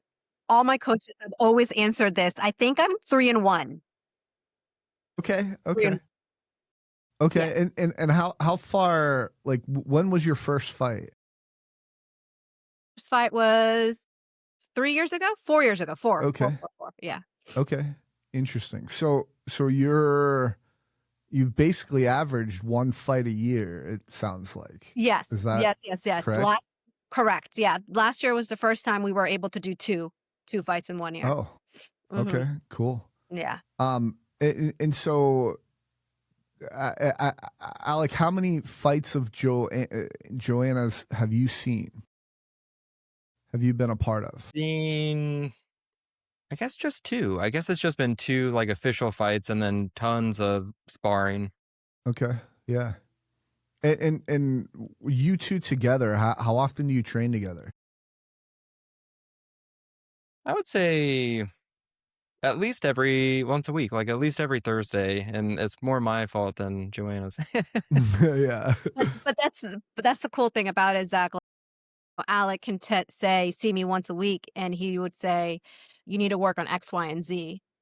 Right. Yeah. And my duty as a boxer is to make sure I execute what he tells me to do. So that's, he's able to. That's how it is in the tennis world, like especially like private lessons and whatever. I mean, they're expensive and those add up. So it's like, all right, let's meet once a week. You can work on things. My advanced players, we meet twice a week, and then sometimes they'll play outside of that as well. So yeah, our club does the same thing you do, Zach, where we meet twice a week. So we meet Tuesdays and Thursday as a club. We have a conditioning coach for the first hour, and then we have a boxing coach for the second hour. And then they have also open range for the gym throughout that week that they can come and work on whatever specific things the coaches tell them to work on. So very similar. Okay. Walk me through like the first fight. Like what does that look like? Maybe even compare it to like someone that's doing an able-bodied fight, and what all that looks like. Where were you? How are you feeling? All that. The first fight was out in the park. It was held in a park. Okay. Yeah. So I actually cried the night before my first fight because I was going against a friend, which is the hardest part that this sport is growing, is that you're competing against people that you know and you care for. So I cried just because I was like, I know I'm going to give my best. I know I'm competitive. And I don't want to hit them hard, right? You don't want to go to that place. And also we were showcasing the sport that no one had ever seen. So it was a lot of pressure. It was going out there and you have 100 and some people looking at you, and like you're introducing the sport and they're like, what are these ladies, right? Because boxing, when you think boxing, you don't think ladies. You always think males. No matter what, anybody can tell me whatever they want. It's always males. You think 2 guys hitting each other. So here are these 2 girls pioneering these sports, being, the main event. So it was nerve-wracking, intimidating. I think all like excitement at the same time, like everything just balled up. Like there were like maybe 5 minutes I was excited. The other 5 I was nervous. The other side, it was unexpected. Like it was like a bunch of like just feelings, not knowing what to do. But then when the fight started, no joke, I couldn't hear anything. It was like I was just in my head. Like I was just going through the motions, and I could hear my coach and not hear my coach. That was for the first round. And the second round, we're kind of like, coach, like, hey, like you're here, we're doing this. Then I could hear him more than the crowd. And then after the third round, the last ding, ding, ding, it was all of a sudden like someone undid the mute button and I could hear everybody there. And it happened so fast.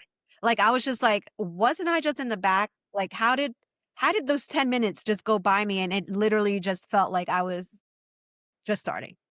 Yeah. And you said how many people were there watching? Like around 100, 120, I think is what we did the first year. Wow. Yeah. Okay. That's quite impressive. My first match, there were very, very few people. I think that Oh, would just add to the intimidation factor of the fight. That's interesting. yeah. Is that normal for the fights? You have that many people, or is it varied? Like some fights you don't have very many spectators, and others you do. We've been very fortunate and we have a great crowd. We have an amazing Okay. community that we say, hey, this is happening, and they come out. The one that we had in September, I believe we hit to 200, 250, 240, I believe was the final count that we Yeah. got. So Wow. yeah. Yeah. And are all the fights on social media? Hmm. I saw a I few. I I think think, full fight yeah. was the last one, right, Alec? I think from beginning to end, our most recent one. So from 2025, Yeah. you'll see it literally from beginning to end. The ring walks, everything. The ones in the park, you'll see like flashes, bits Yeah. here and there, clips here and there.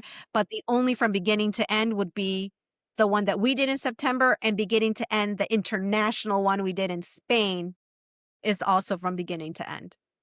Cool. Okay. Yeah. And one of the other questions that I had was how long is each round?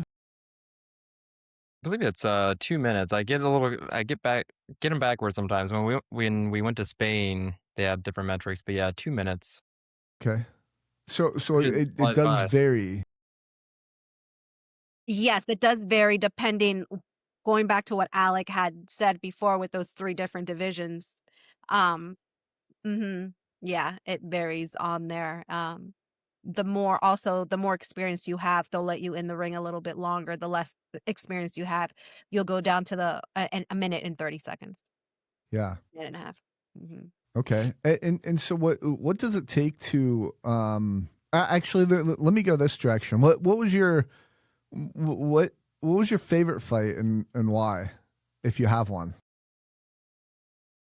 Think I have a favorite fight just because each one of them has taught me something, has been a special moment with that individual.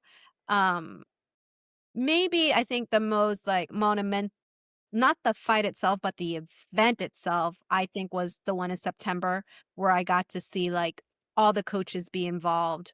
All the coaches have a boxer. We had people from Maryland, we had people from Utah. Like that was cool to see. Like the overall of it, of like, wow, we're really making this happen.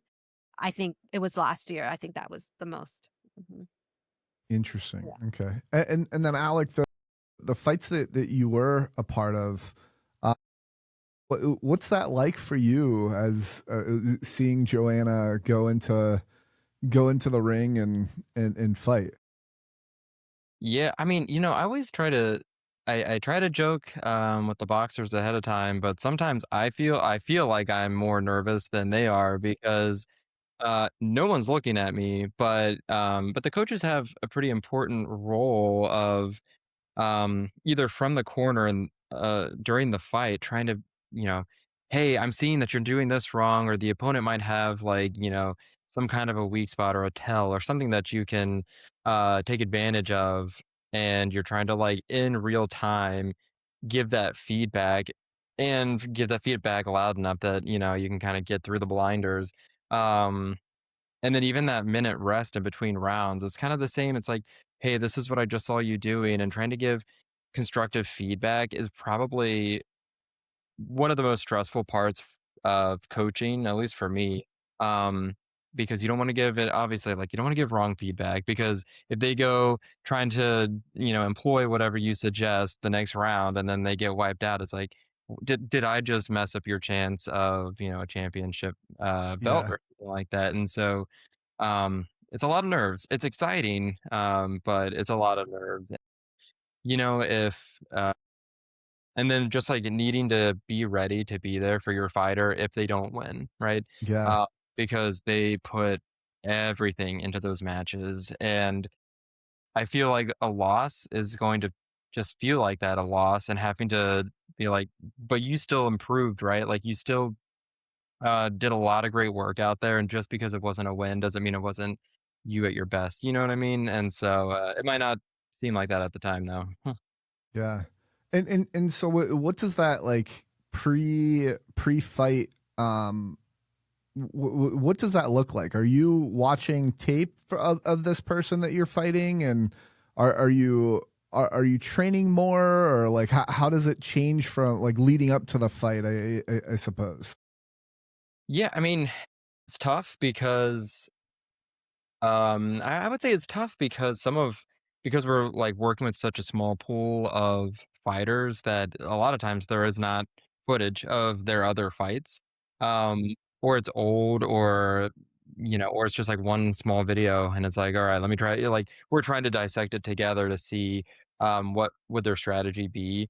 Uh, I know for some of the fights that I've coached from the corner, leading up to, it's trying to identify anything that I've seen, like, Joanna or Claudia, one of the other adaptive boxers that I've coached. It's like, okay, well, what are like clear things that you are doing that might be exploited by your opponent? And so if it's, every time you throw a hook, you're dropping a hand that you don't need to drop and it should be up here. And so it's just sometimes like hundreds of reps of just making sure that you're doing all the right things, because we can't see the fight, tapes of other fighters before.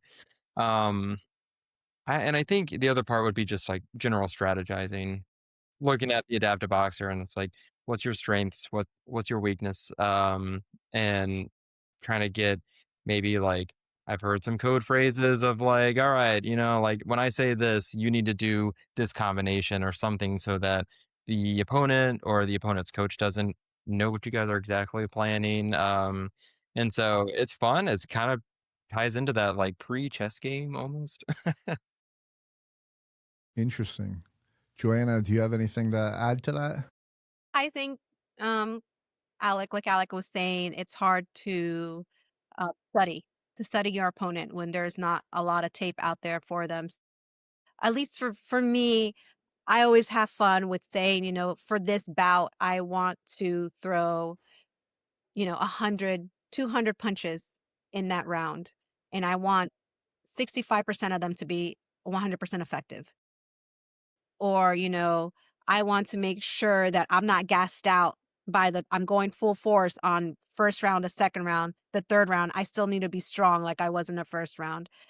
So I think our strategy is a little bit different because we're not able to study our opponent, but my coach is able to set different goals for me that I'm like, kind of like what Alec was saying.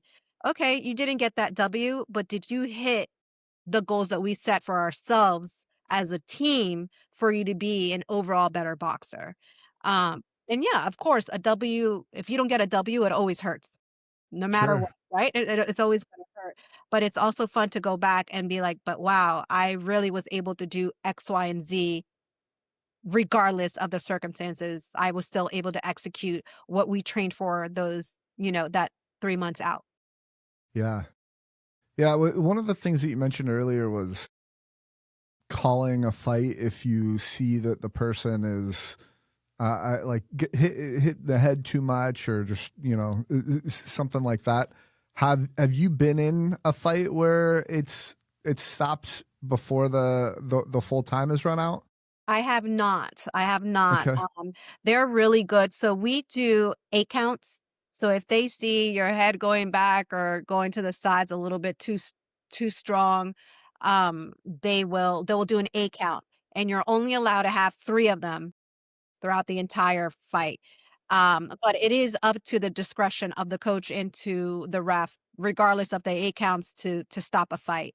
So I've never, knock on wood, not during a fight. I've never been like done like a head back, but during sparring, there's one where they're like, "Hey, I felt that punch was a little bit too hard on your head, 8 count, or whatever." So I've gotten hit hard enough to know okay, that did need an 8 count or whatnot. Yeah. Interesting. So an 8 count, for those that don't know, I assume, and you tell me if I actually, how about you explain an 8 count? For those that don't understand what that means.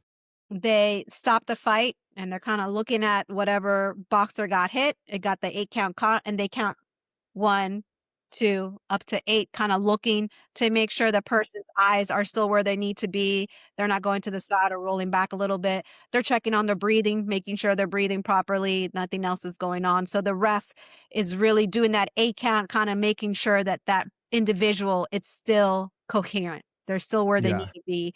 And one little thing that's off, it's done. Yeah. And it's interesting because in able-bodied boxing, the boxer falls, right? Or in they have an 8 count to get, or I think it's maybe 10, isn't it, to get back up. And in a wheelchair, you're sitting, you have a backrest, and so it might not be as obvious that it's probably still obvious, but it's probably not as obvious as like just an able-bodied person just falling on the ground. Yeah, exactly. So, yeah. Interesting.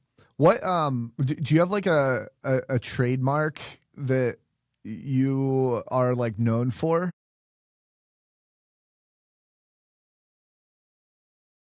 Maybe.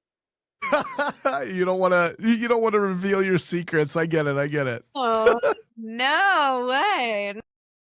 There, like, I Or you think, gotta steer them wrong, it's Yeah. like, oh, Yeah, you yeah, always yeah. do this, right? Yeah. I always drop my hand Yeah. when I'm about to throw my right. Right. And they can't see you wink at the camera if they're listening to it, so it's all good. Exactly. Yeah, exactly. Okay, interesting. Anything else about like fighting and competition that maybe I didn't ask you about that you want to fill me in on? I think if you have just any questions about it or you're doubtful if you should try adaptive boxing, I think you should give it a chance. Think, get away from that mindset that like boxing is just for someone that wants to get smacked around, or it's like, oh, I don't know, only bullies do that. They just want to hit each other, blah, blah, blah. Get away from that mentality a little bit. Boxing is one of the sports that it's up and coming again. Boxing was the first sport in the Olympics. Like, let's give it an opportunity. Why are we not giving it an opportunity in our community? Like, Yeah. let's give it a chance. Let's see what we can do with it.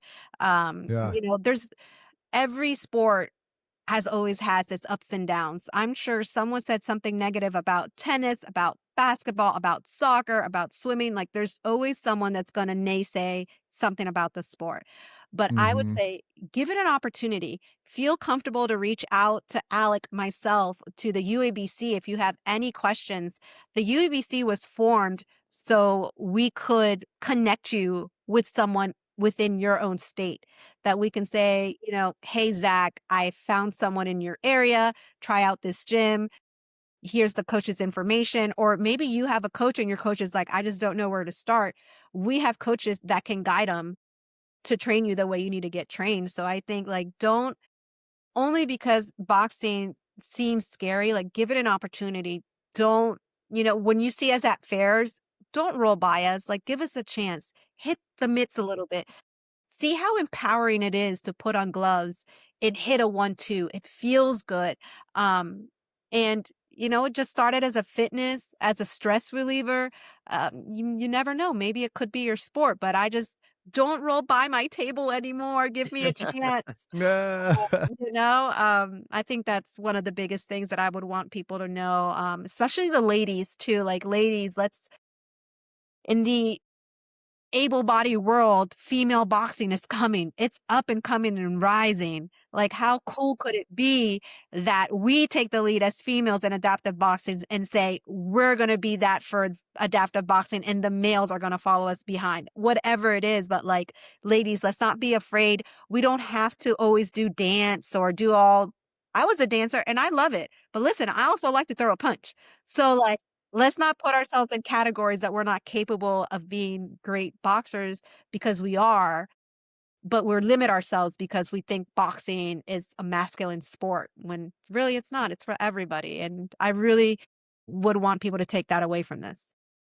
The adaptive boxing events that you go to, do you intermingle at all with able-bodied sports with able-bodied boxing, or is it primarily just adaptive boxing? And this is there's no able-bodied boxers that come to this event, kind of thing. Does that make sense? Yep. So for our cards are only for adaptive boxing, but able-bodied boxers do come to our events.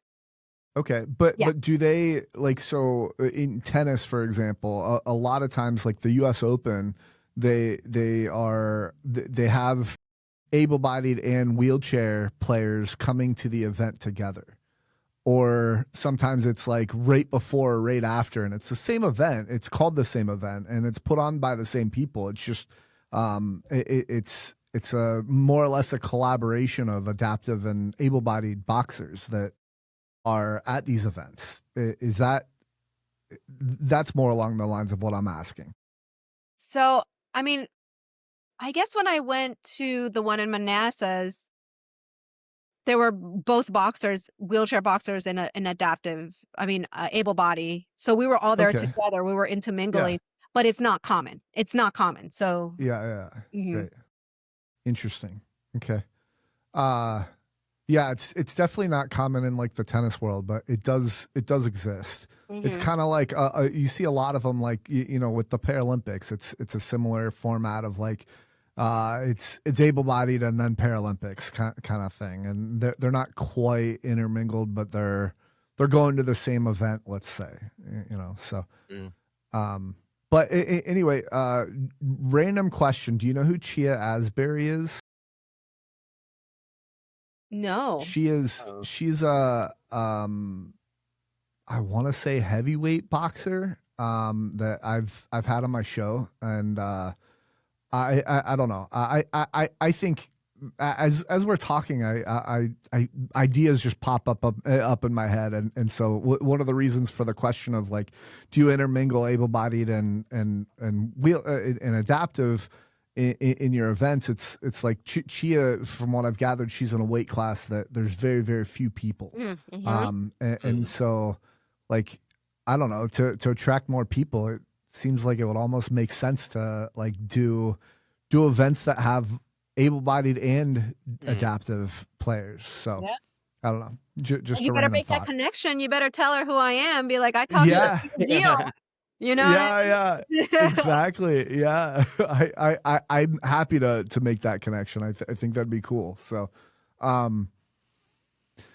what's a funny moment? Alec, I guess I didn't give you the opportunity, but maybe I am going to move on with this question, and I think we'll be able to fill in some of the gaps. But what's a funny moment training or you know in the ring that has happened to you, if you have one?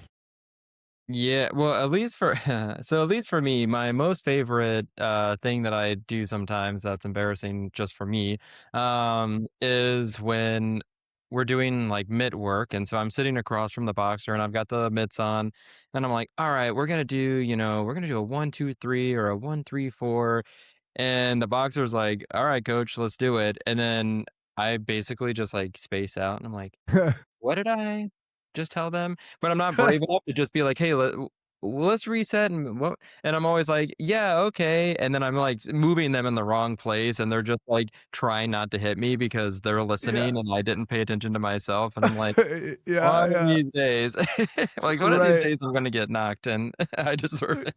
yeah. How about how about you, Joanna? Anything funny? I do a lot of, if I forget stuff, I do like a like I'll literally like make noises and they're like, what just happened? I'm like, I just had to reset myself. Like Yeah, whatever you just said didn't calculate in my brain, but now I'm ready to go because I let it out. So yeah. I'll have moments like that. Or I'll have fun moments with one of my stable mates. We just say, are you ready to patty cake? Right? You know? To patty cake? Yeah, patty cake. Yeah. Yeah. So That's funny. we go at it. So I feel like I have little things with everybody, just like, kind of set the tone, make it nice and fun. But yeah.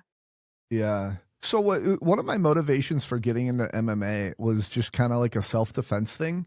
I just wanted to learn if, like, in the chance that I was like confronted on the street, I'd be a little bit more formidable if that were to happen. Like the first rule in like I think most MMA is like to run, get out of the situation, de-escalate.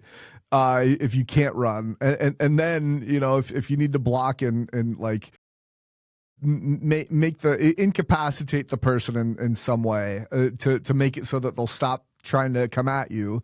That's always the move.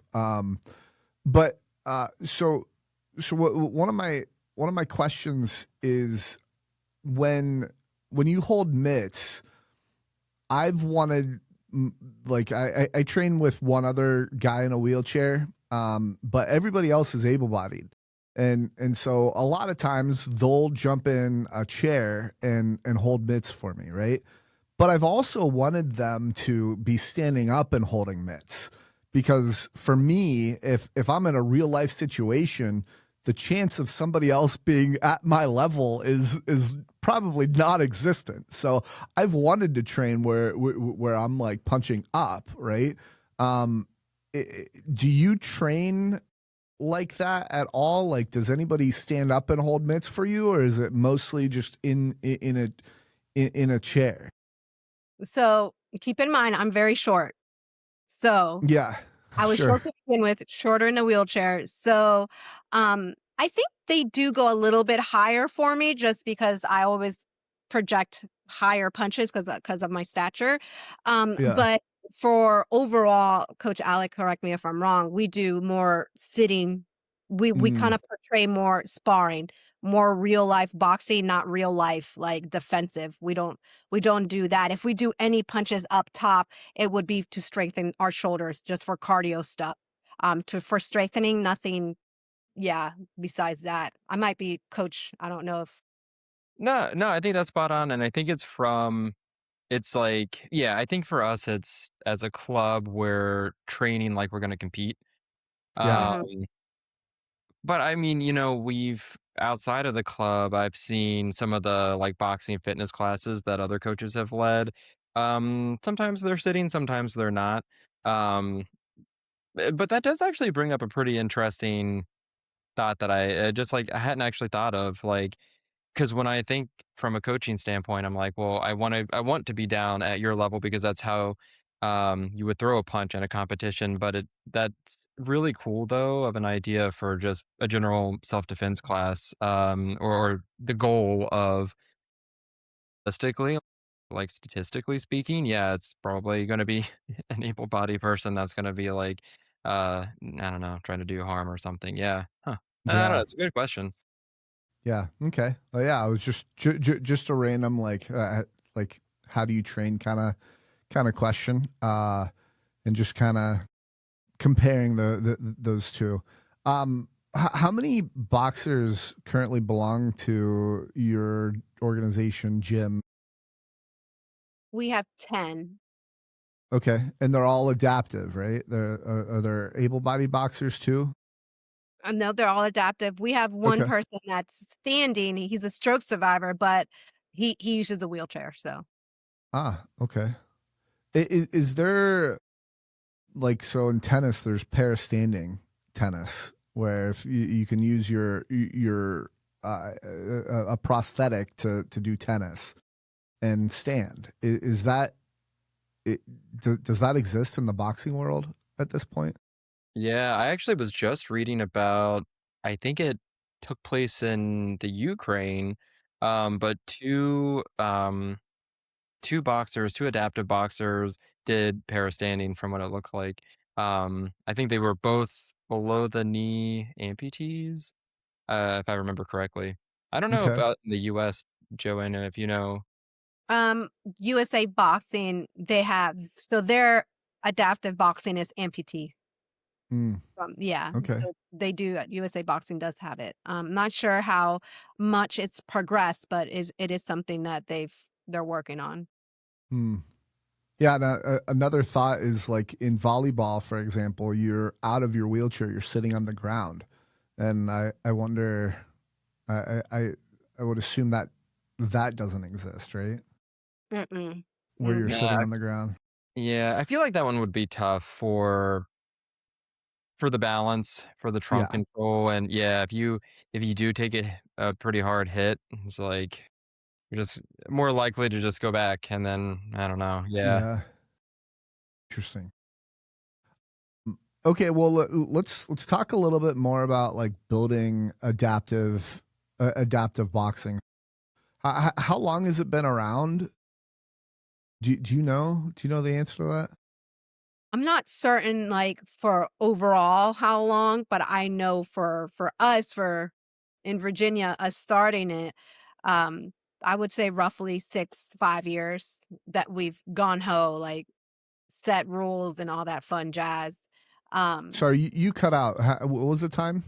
I was good 5 to 6 years for s- I'm gonna say standard, like strapped in, mobile back. Because if you YouTube it or anything, you'll see some backyard boxing that's been happening for many, many years. Um, Yeah. and no disrespect to them. That's great. They've been doing it that way. I don't think they even have referees or any rules, kind of just backyard stuff. So I think more of the standard and setting the rules maybe has started 5 to 6 years. Okay. Interesting. Hmm. And so what all like it's obviously pretty new compared to like a lot of different other adaptive sports. So like where would you say it's at right now? I know that's a really general question, but and then where do you think it's going over the next, short term to long term? Coach, do you want to take that one? Yeah, yeah. I think about that a lot actually.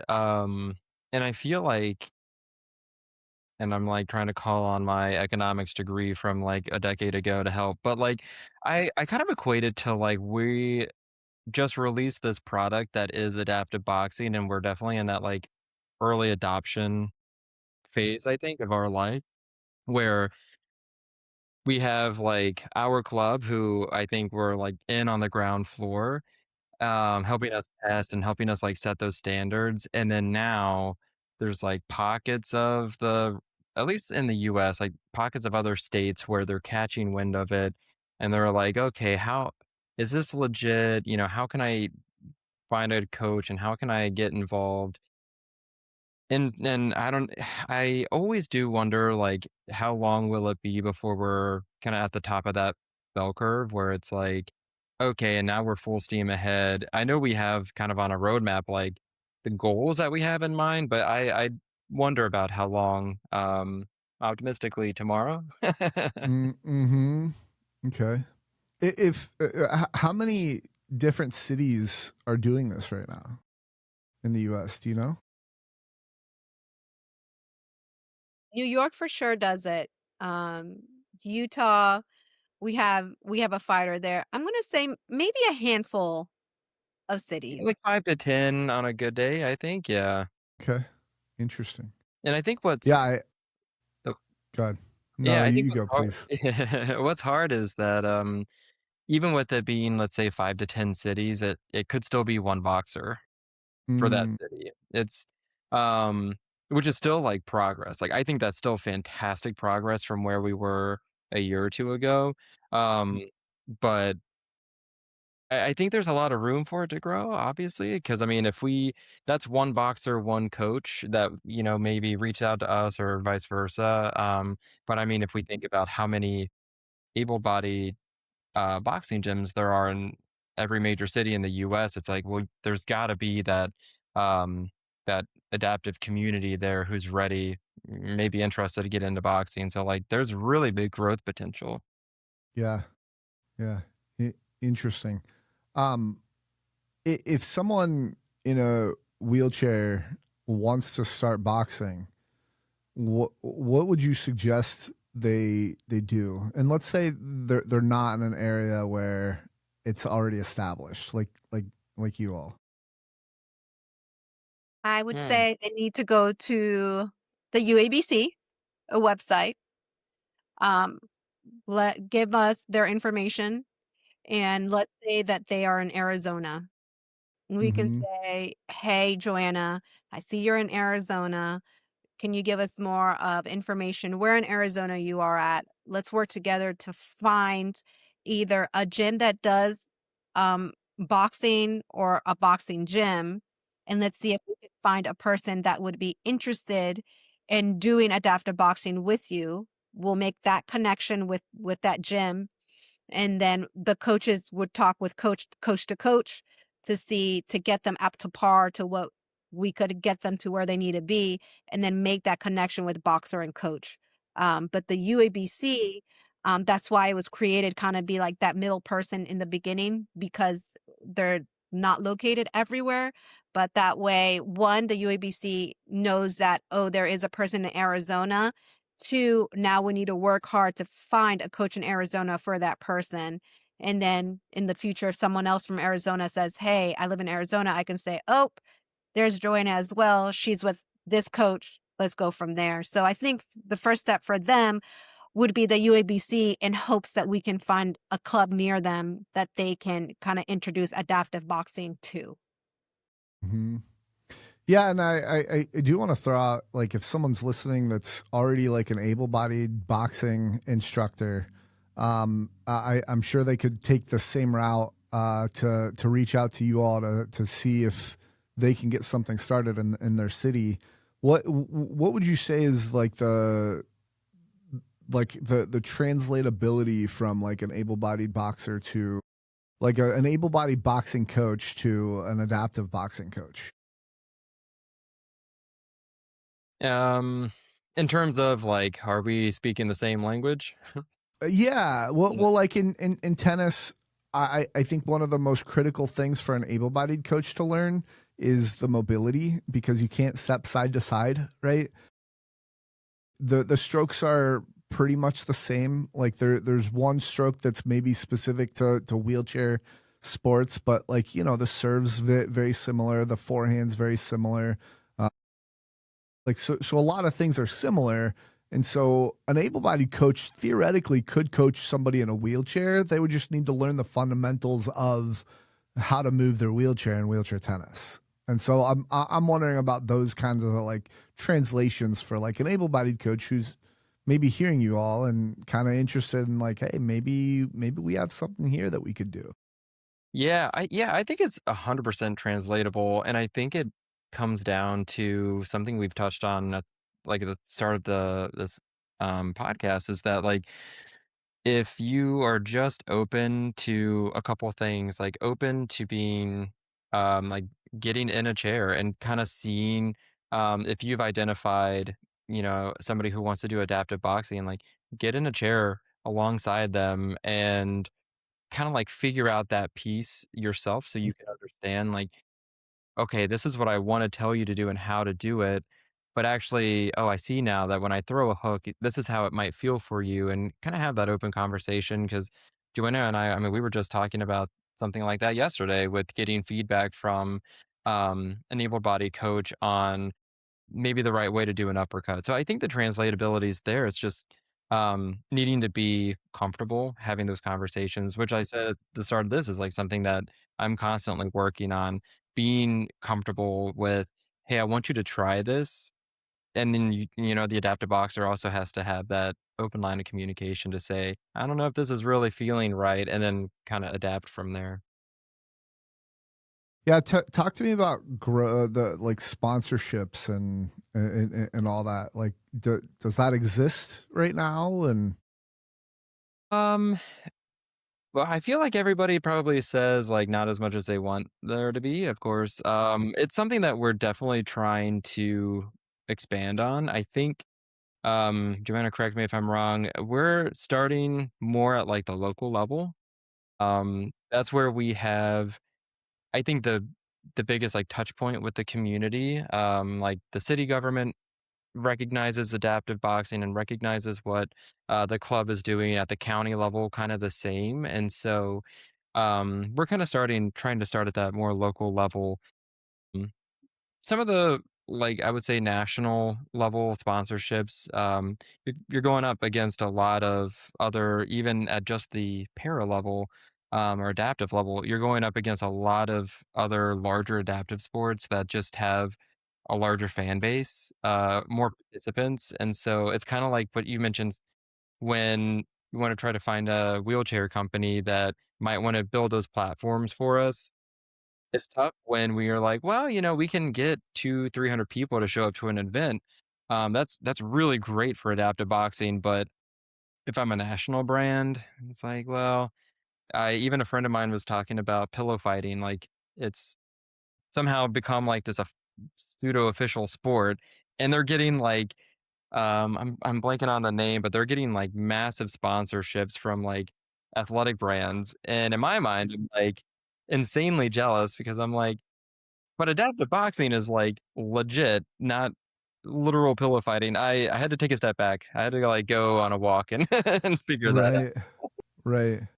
Well, I think it comes down to like getting more eyeballs on it. Like, I don't know how many people watch pillow fighting. I certainly don't, but maybe there is a lot of people that are interested in pillow fighting. I don't know, but I think with eyeballs, and that's where, if you got into the Paralympics, it's being publicly shown on like Peacock and other places. It's like you get more eyeballs on that, and then people, money, sponsors, stuff like that come as well. But the other interesting thing is like you would think like just a boxing glove company or just like selling boxing equipment, they'd want to sponsor a disabled athlete. Sounds like you've been down that path, and maybe that's not happened. I Joe? think um I think it's hard. I think at the end of the day for them it's a business. They want to make money. It's not Nello were to call up anybody, they would throw everything at him, right? He's a name. He's Yeah. a brand. Everybody knows him. They know that they will sell. If I were to call, they'd be like, "Joanna who? Yeah. To wear our gloves for what?" Right? So I Hmm. think that's why this journey, this pioneering that we're doing is for them to do when they get that phone call to know, oh, an adaptive boxer, got it. We can do X, Y, and Z, but we're just not there yet because no one knows what adaptive boxing is. Like it's not a pastime, it's not a break, it's not a recess game. We're trying to make it a legit sport. And that's what we're paving. We're paving for so we can make that phone call to Nike and be like, we have this athlete, they're gonna go compete. We would love to represent you. And then, but we're just not there yet. We're just not there. But I know we will be. Yeah. Well, it is interesting because I'm disabled, and until Alec, you reached out to me, I knew it existed, but I'd never actually seen it in action before. Like I was browsing around on your YouTube channel, and I saw it and all that. So I mean, if I don't know it, I'm in the adaptive sports world. Yeah. Like, yeah. It's Exactly. it's Yeah. about spreading that awareness Mm-hmm. for Yeah, and sure.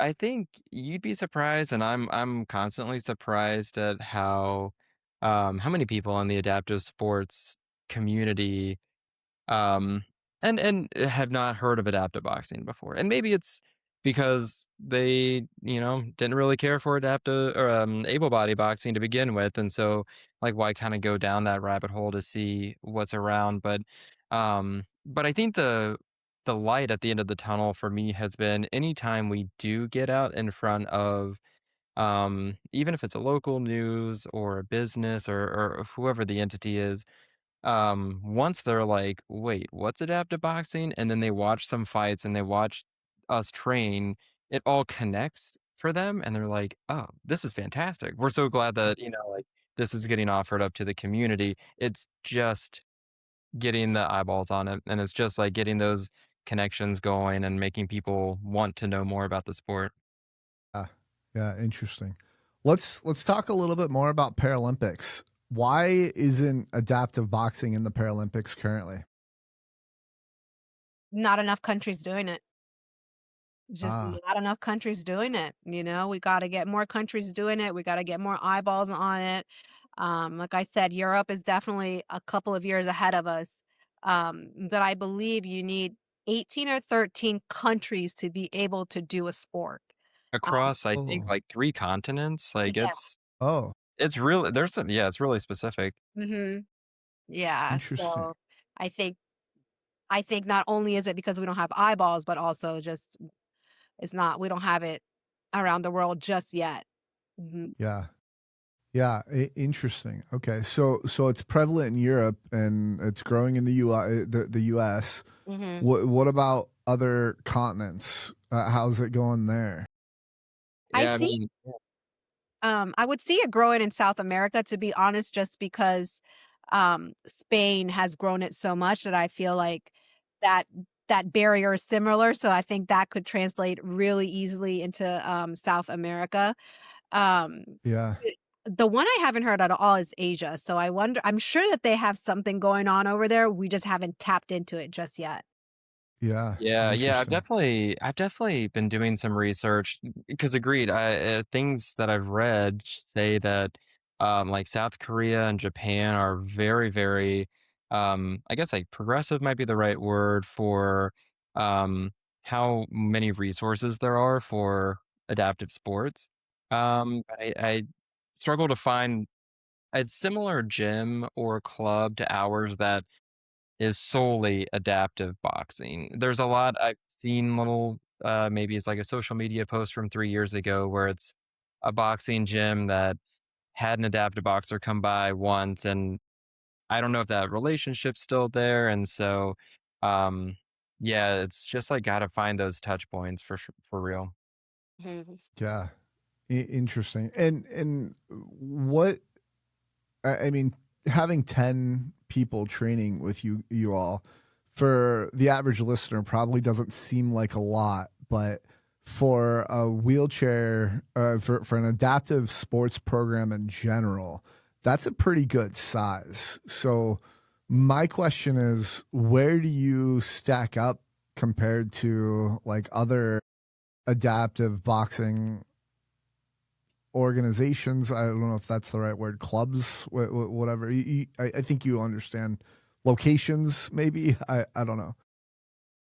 I mean, personally, and I'm biased because we rock, but, I think but, I'm confident in saying that I feel like we're definitely kinda leading the charge, at least here in the US, I think we it doesn't really take too much Googling with, like, adaptive boxing in my area probably to still hit, like, the UABC website or even our boxing club on, Name Your Social or something like that. Um Overseas, yeah, I'm not too confident. I know the numbers on that one. Sure. Okay. Um. Okay. Anything else about like Paralympics that you wanna touch on that maybe I didn't ask you about? I think the only thing that I've thought about is something that is important for that like step to Paralympic recognition or adoption is basically like an international governing body that Mm, then all of like the UABC would report up to and so on and so forth.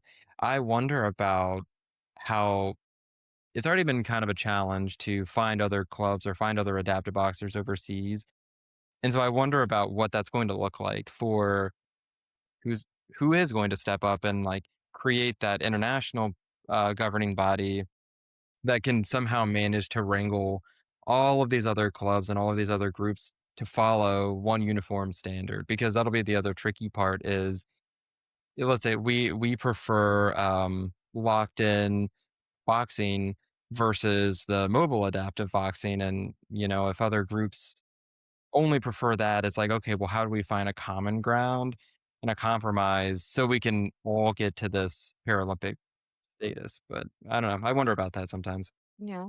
I like that yeah. too. And if there's anybody from the Paralympic committee that is listening to us and hearing, reach out to us. I think we are such an open book and wanting to share everything that we've we're learning about the sport and creating it and all that. Like, even if anybody that is listening to us and be like, I have this insight that maybe this is what you need to do for the sport to grow at a rapid pace, or to have an upper hand for you to bid to be in a Paralympic sport, like, we would love to hear it. This is, like Alec was saying, we're pioneering this, and we are open to any help possible out there to make this possible for the community, not only for the United States, but across the world. So if anybody's out there and, we struck a chord or touches your heart a little bit, we would love to help. Yeah. Well, in tennis, like, we've latched on to the United States Tennis Association, which is the governing body in the U.S. And then the international is the ITF, International Tennis Foundation, one of those. And they're the governing body for the able-bodied programs as well. Do you have cooperation with, I don't even know what the translation is to able-bodied boxing in the U.S. versus international. Is there cooperation there with those organizations that might help, or? So not with USA Boxing yet. I think for them, it's more of, they're being a little bit cautious, and by all means, understandably so, as to why they want to be a little bit more cautious. But they didn't fully close the door on us. It was more of, can you do the pioneer work? Can you lay down the foundation? Can you do all this? So then maybe they can look into it a little bit more to see how we can tag on to them. So I think that's our first task, is to do it first in the States and then see how we could do it internationally. Yeah. Okay. That'd be awesome. Yeah. Okay. So let's, we're nearing the end. Do you guys have the timer on your side for how long we've been going? Yeah. Like everybody, most people that I'm doing like live with, they don't see the timer, and it's most people are like, wow, we've been going for 2 hours and 42 minutes. That's pretty crazy. Yeah. But I want to get into like real world, like disability topics, and then maybe get into some closing questions. But I want to give you guys the last word, last opportunity to, like, anything else in the adaptive boxing world that you want to talk about that maybe we didn't talk about already. I think the biggest one that comes to mind is, I guess, two things, is just that, and Joanna's kind of said it throughout, but like, if anybody has like a remote interest or just curiosity, whether they want to be an adaptive boxer, able-bodied coach, or even an able-bodied boxer, just reach out to us on Instagram or on the UABC website. Just, I feel like the more people that we can just talk to and show the sport, the more people that'll understand exactly what we're hoping to achieve. Yeah. Cool. Joanna, anything that you have? No, I'm just waiting. I'm going to be Okay. waiting for someone to send us a message. I like it. Okay. So, as far as like disability questions, so, what, let me get into gym accessibility. And I think one of the things that I mentioned earlier was combining like boxing, like adaptive boxing with able-bodied boxing and those events. But I think one thing that instantly you'll have problems with is the ring is probably not wheelchair accessible. Am I right? Not your standard ring, no. But you're able to attach a lift to it. So the lift takes you Ah, to the ring, and then they just pull the ropes, and then you go under it. So, yeah. Okay. so we can still get up there. We'll just need a little bit more help get on Yeah. that lift to get up there. Yeah. Okay. Interesting. That makes sense that something like that exists. I'm sure I've even seen it in my own life. So talk to me about like gym accessibility and in general, and maybe even like where you go and you have fights, and like where do they miss? What opportunities do they have? All that. So for accessible gyms, I'm lucky enough that I found DPI Adaptive Fitness. It's accessible to anybody, wheelchair, not a wheelchair. You can put anybody can go in there, and when it's accessible, the machines are far enough apart that I can roll into it if need be. The machines are stationary enough that if I can transfer into one, they won't move on me, Mm-hmm. which it's really helpful. Or if I want to do a pull up and I need help getting up to that tall bar, there are trainers there confident enough to put um, something around me to hold me up to Mm. make sure that I get up there, right? So going to a regular gym, that's where it's hard, where it's intimidating to see someone in a wheelchair come in and say, "Hey, can you train me?" Because their first thought is going to be, "Am I going to hurt them? What are they what are they capable of doing?" Which, of course, with all respect, who wouldn't think that way, right? They should, it's understandable. So finding a spot where it's second nature to them makes it so much easier. So I don't have to do the thinking. I don't have to do the adaptive thinking of it. I just go in there to get a good workout. So it's either cardio workouts, side fits, which the gym that I go to has that accessibility where an able body can use it, or they can remove the chair and I can just roll right into it. They have free weights that, I'm lucky enough that I have range of both of my arms, but let's say someone goes in there that doesn't have all the range on their hands that they need to. We have active hands that a trainer knows how to put on them that they can still do the same weights. So there are different adaptive equipment that the gym that I go to that makes the difference for me as a boxer, that I can go to and get the exact same training that anybody would at a regular gym. So once again, very fortunate to live by a gym that has that accessibility for me. Cool. I like it. Alec, anything else to add there? I mean, I think, and nah, yeah, I'll add something. I can always add something. I think from the coaching or even personal training standpoint, there's a ton of really cool, adaptable, or I guess like equipment that's been made for, um, people on wheelchair or stroke survivors. And I think from my standpoint, something that's been really cool to see is that there's also a lot of just like your general basic equipment, like cable pulley machines that you can move them up and down, and you can kind of change where they pivot right and left. And a lot of that equipment is extremely adaptable to a wheelchair user, or I mean whoever really needs to use it.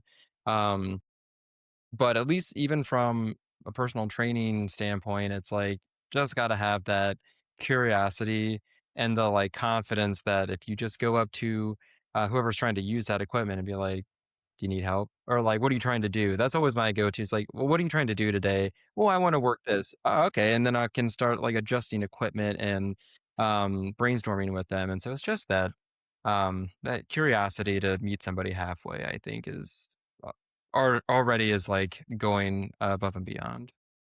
Yeah. Cool. Um, do you have any concerns flying with a disability, Joanna? Yeah, 100% every single time.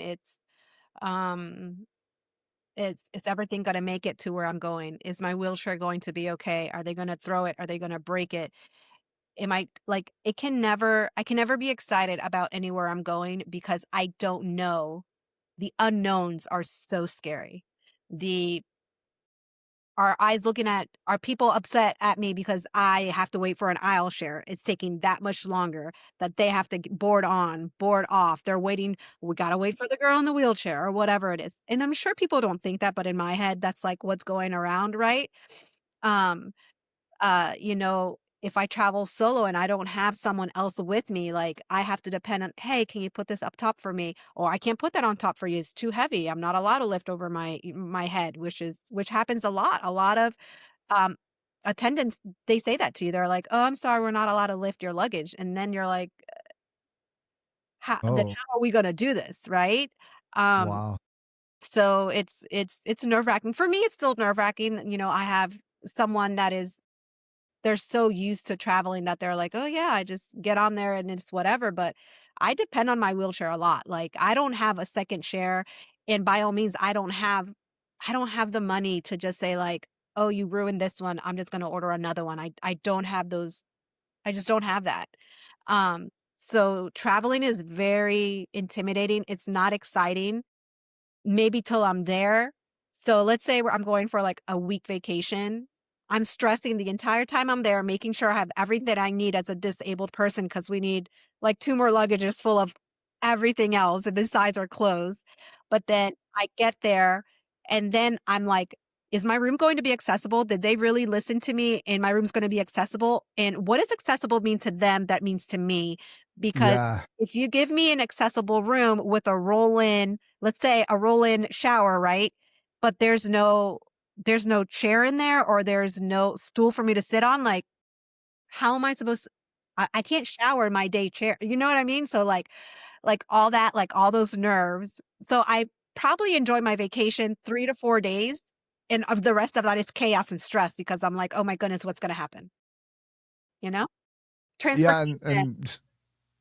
yeah. Well, and then going back to like the shower, it's like um a lot of people can't necessarily feel their bums, and they've got to worry about pressure sores and stuff like that, and like oftentimes there's not a pad on Mhm. the shower chair that they provide, right? And so I have seen them just use like the hotel towels and stuff like that to help pad that and Yeah. whatnot, but still it's a little, it's not quite the same. Right. Yeah, so just to confirm, I think I already heard this from you, but you don't use a different specialized wheelchair for boxing. You use your everyday chair, right? Yep. Yeah. Yeah, that's interesting. That makes sense. I think any other sport that there's always a specialized chair. So, Yeah. yeah, that's interesting. No The extra only thing, what's that? no extra cost. Yeah, no Yeah. extra costs. Yeah, Yeah. so just buy yourself a pair of gloves and maybe The headgear. the Yeah. padding Yeah, for the yeah. head. So, Yeah. Mouthpiece, and yeah. you're good to go. Yeah, it's that's actually another huge benefit to boxing. Um, okay. One other question. Um, I I've been asking this a lot. And I prefaced this before the podcast, but what are your thoughts of the politically correct term individual with a disability, and then what are your thoughts about the word handicap? Okay. Don't get mad at me, but individual with disability, that is such a mouthful.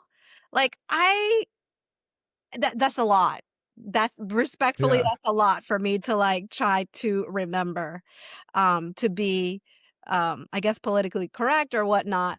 Um, this is hard for me. And Zach, I don't know if it's because I became injured when I was older that it doesn't hurt my feelings when someone is like handicapped, disabled, this or that. Like it doesn't trigger me, but that's just me. But I do know that there are other people in the community that do get triggered by these words. But I also like kind of reflect and say, if it does affect me, like I have to educate that person, right? I don't lash out. I don't go on social media and be like, I cannot believe like blah blah blah, we're still doing this and X, Y, and Z, because to me, that's not creating a solution. You had the opportunity to fix it then and you didn't fix it because instead you just wanted to be upset, get behind a screen and say whatever you wanted to say. But like I'm sure that if someone were to say that to me and if it were to trigger me and be like, "Hey, I just want to let you know like that word could be really offensive. This is why." They might be like almost embarrassed and maybe react and like, "Ugh, okay, I didn't want to hear all that." But in the back of their mind, they're never going to do it again because we took time out to kind of like educate them and say, this is why it could land wrong with somebody else. But Hmm. but to me, again, I believe I got injured so late in my years that those words they don't hurt me, but I do know that it does hurt other people in the community, and I have to be sensitive for that, and I have to be respectful of that. But what I see is that we need to be able to educate. We can't assume that they know, because some people have never seen anybody in the wheelchair, and they were educated to call people in a wheelchair handicap, or they look different, handicap, right? Or disabled, whatever it is. Like, we don't know what they've been educated from, and we can't be mad at them for that. But what I can do to make the world a better place, or maybe have them see it from my point of view, is educate them. But I really get upset when people are like behind a screen, oh, I can't believe it, shame on them, blah blah blah. I'm like, yo, they probably had no clue. Like, they just, you know I'm also part of that world where people get upset when, if they see me, can I get the door for you? And someone's like, "Oh, they're only asking because they see me in a wheelchair." Okay, that's great, but what if I give them a bad experience because I'm in whatever high horse I'm in? I'm like, "Why did you ask me? Are you only asking me because I'm in a wheelchair?" But what if they see somebody else in a wheelchair that really needs the help, but because the bad experience they had with me, now they're not gonna do it for that person. So now I just made that person have a worse experience because I wanted to be mean about it. You know what I mean? So I'm always about, like, let's educate them. Let's make them have like an open mind and helping anybody no matter what. And for my community, let's not be so defensive about it, because there are good people out there in the world. Some people genuinely just want to hold the door for anybody that they see, because maybe they're having a good day. And you know what? Today I want to open the door for Alec. And I just wanna Hmm. do it just because it's Alec, not because he's an able body, he's in a wheelchair, he's an old person. It doesn't matter. We just wanna open the door. Let's stop assuming that they're doing it because of how you look. Maybe they're just Yeah. doing it because they care. But You kn but at the same time, but by the way, I do want to say I agree with nearly like 95% of what you just said. Going to the door thing, I think it's okay for an able-bodied person to open it because you're disabled. I Mhm. don't think it's appropriate for them to just assume that you can open the door. And I personally, I can open a door. You seem like that you could probably open a door as well, right?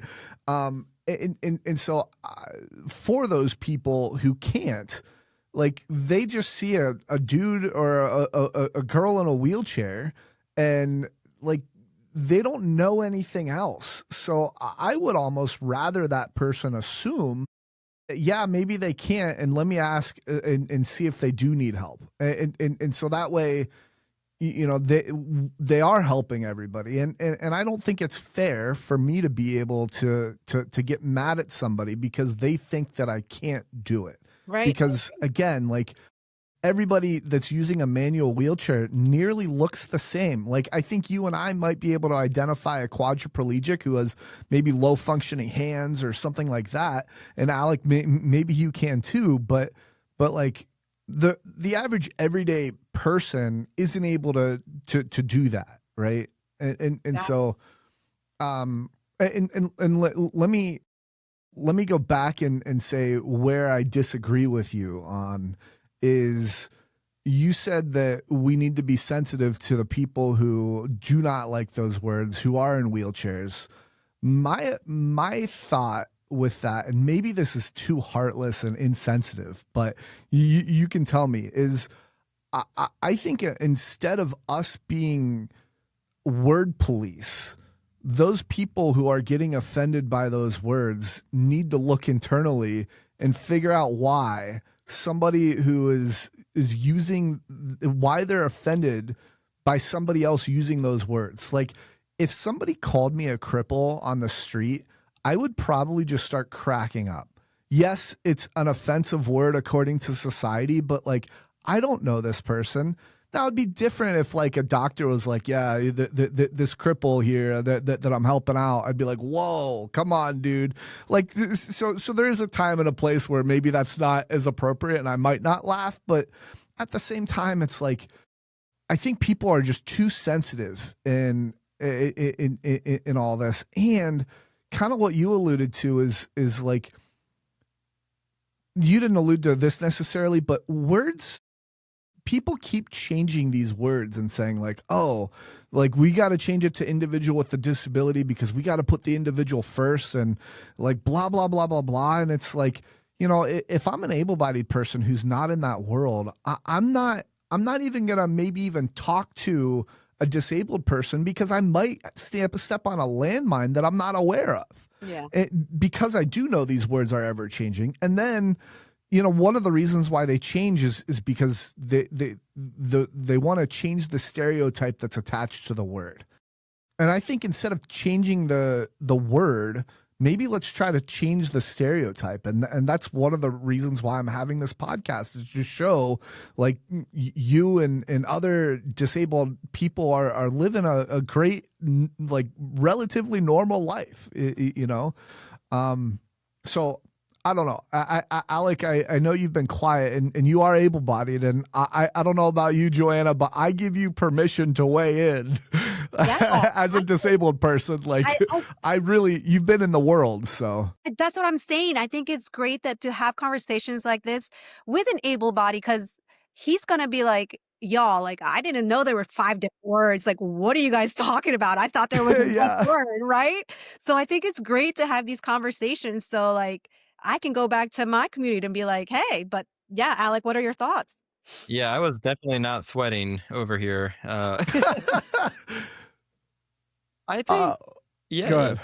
No, I think, well, for starters, my mom raised me to open the door for literally anybody and everybody. So gotta live with that. Like, I can't even apologize. Like, that's been ingrained in me. But, and also, for as much as I think I'm active in this community, I did not know that like the new politically correct way is to say individual with disability. And that's coming from somebody who spends, I don't know, like I thought a pretty good amount of my time with the disabled community. And so but it is interesting to hear though that unsurprisingly that like everybody's got their own opinions though on do do they care? How does it sound to them?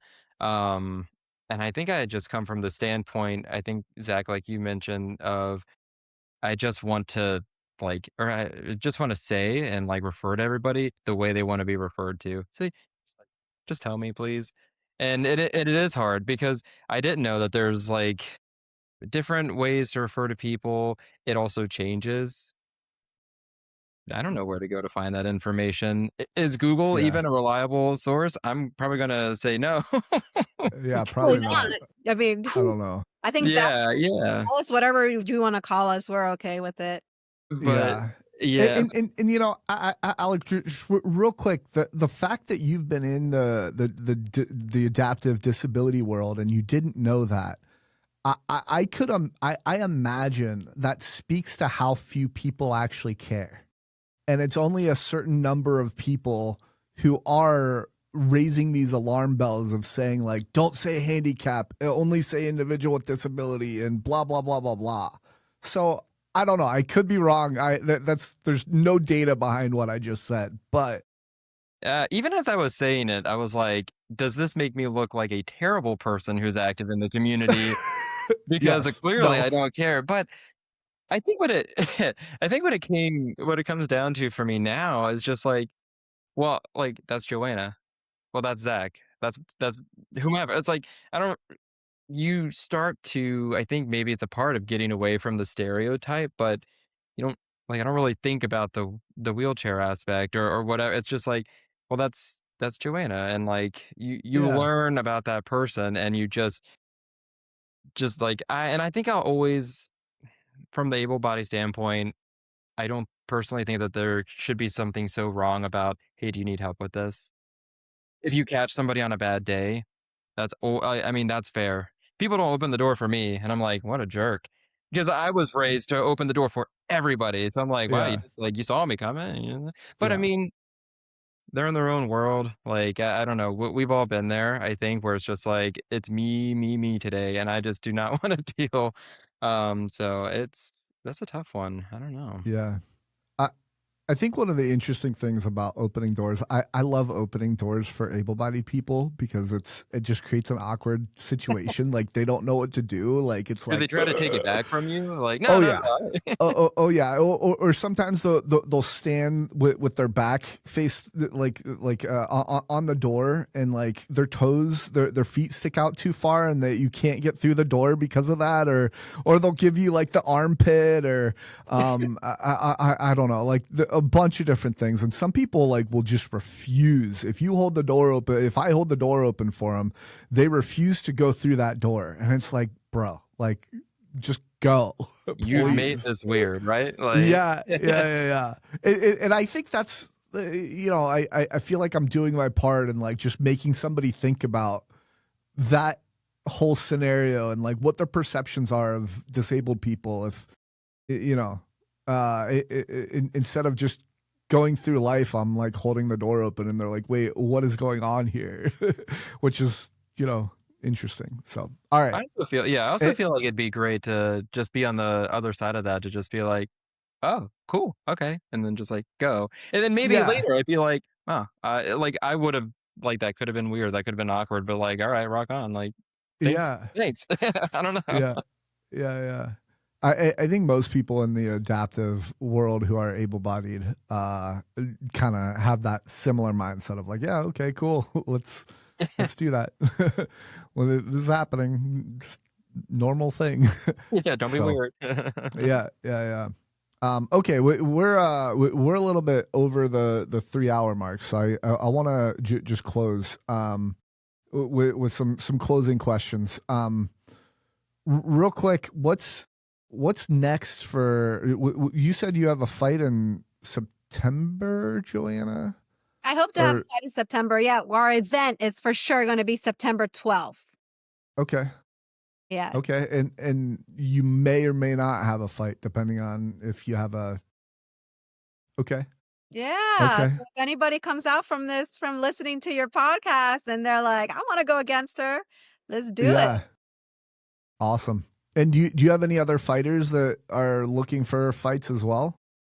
Yep, we have one other girl that's looking for a fight. I think for right now that's it, to be honest. If there's a coach listening and they want to host an event, we would love that too, because we have a lot of boxers that weren't able to make it to that card in September. Yeah. Cool. And it is in Virginia? Yes. Okay, cool. Well, so what's one thing you hope people take away from this conversation? Boxing is fun. Boxing is for everybody. So don't limit yourself. Give it a try, and at least you can say, I gave it a try. But yeah, boxing is fun. Don't limit yourself. Yeah. Alec? I think it would be, boxing can really take you places. We talked about how other sports can maybe lead you to endorsements and maybe Paralympic recognition and all of these great things. And I think adaptive boxing can also take people to a lot of great places. Cool. I like that. Where can people find you?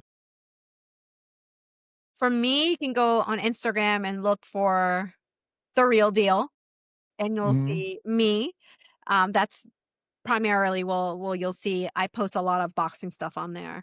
Or my nonprofit, you can go to the Adaptive Fitness Legion, or the UABC, which is all combined into one big jumble there. So all on Instagram. Okay. Cool. Alec? Yeah, I mean, honestly, I'll always plug the DPI Adaptive Boxing Club, UABC, AFL way before my little meager Instagram account. But yeah, I think my handle is a mouthful, so it's not great. But I think if you start looking around for like adaptive boxing, Coach Alec, like you'll probably find me. It'll be in the description for everybody to go and click on it as well. And any other like links that you guys want me to include, I'm happy to do that as well. So, well, cool. I just want to say thank you. It's been a really fun journey, kind of understanding what adaptive boxing is, and hearing both of your stories of how you got involved and where you're at now, and going through it. And I'm super excited to see like the adaptive boxing space expand and grow and all that. So I just wanted to say thank you for coming on, Alec. I really appreciate you reaching out and asking me if you all could come on. So anything else before we part ways? Any other final words that you guys want to have? Or I just wanted to say thanks for even getting back to my email or my Instagram message, whichever, because it's it can be frustrating as a new sport to try and get people to hear the story of the sport or of our boxers. And so it means a lot, maybe more than you know, that you're willing to take the time to have us on your show. So it's great. cool. Yeah, Zach, Awesome. thank you so much. Joanna, anything? Yeah, no, thank you so much for having us, for listening to us, for getting us out of our little bubble, both introverts over Yeah. here. So thank you so much for that. And if you ever make it to Virginia, we would love to show you our space, to the gym that we do boxing in from DPI Adaptive Fitness. We would definitely love that. Yeah, I'll definitely keep in touch, and if I do make it down there, I'll let you know. So, well, cool. Thank you everybody for joining the Rolling Forward podcast. If you like what you heard, hit that subscribe button, like, and give me a follow. I'm curious what stood out to you today with adaptive boxing and with Alec and Joanna's story. Let us know in the comments. And again, if I missed any questions or anything else that you'd want to ask them, feel free to put it in the comments. And then if you want to get a shirt that fits the theme of this conversation, rolling with the punches, guy in a wheelchair throwing some punches, and it says rolling with the punches. You can get this at rollingforward.printful.me. And until next time, keep rolling forward. Thanks, everyone.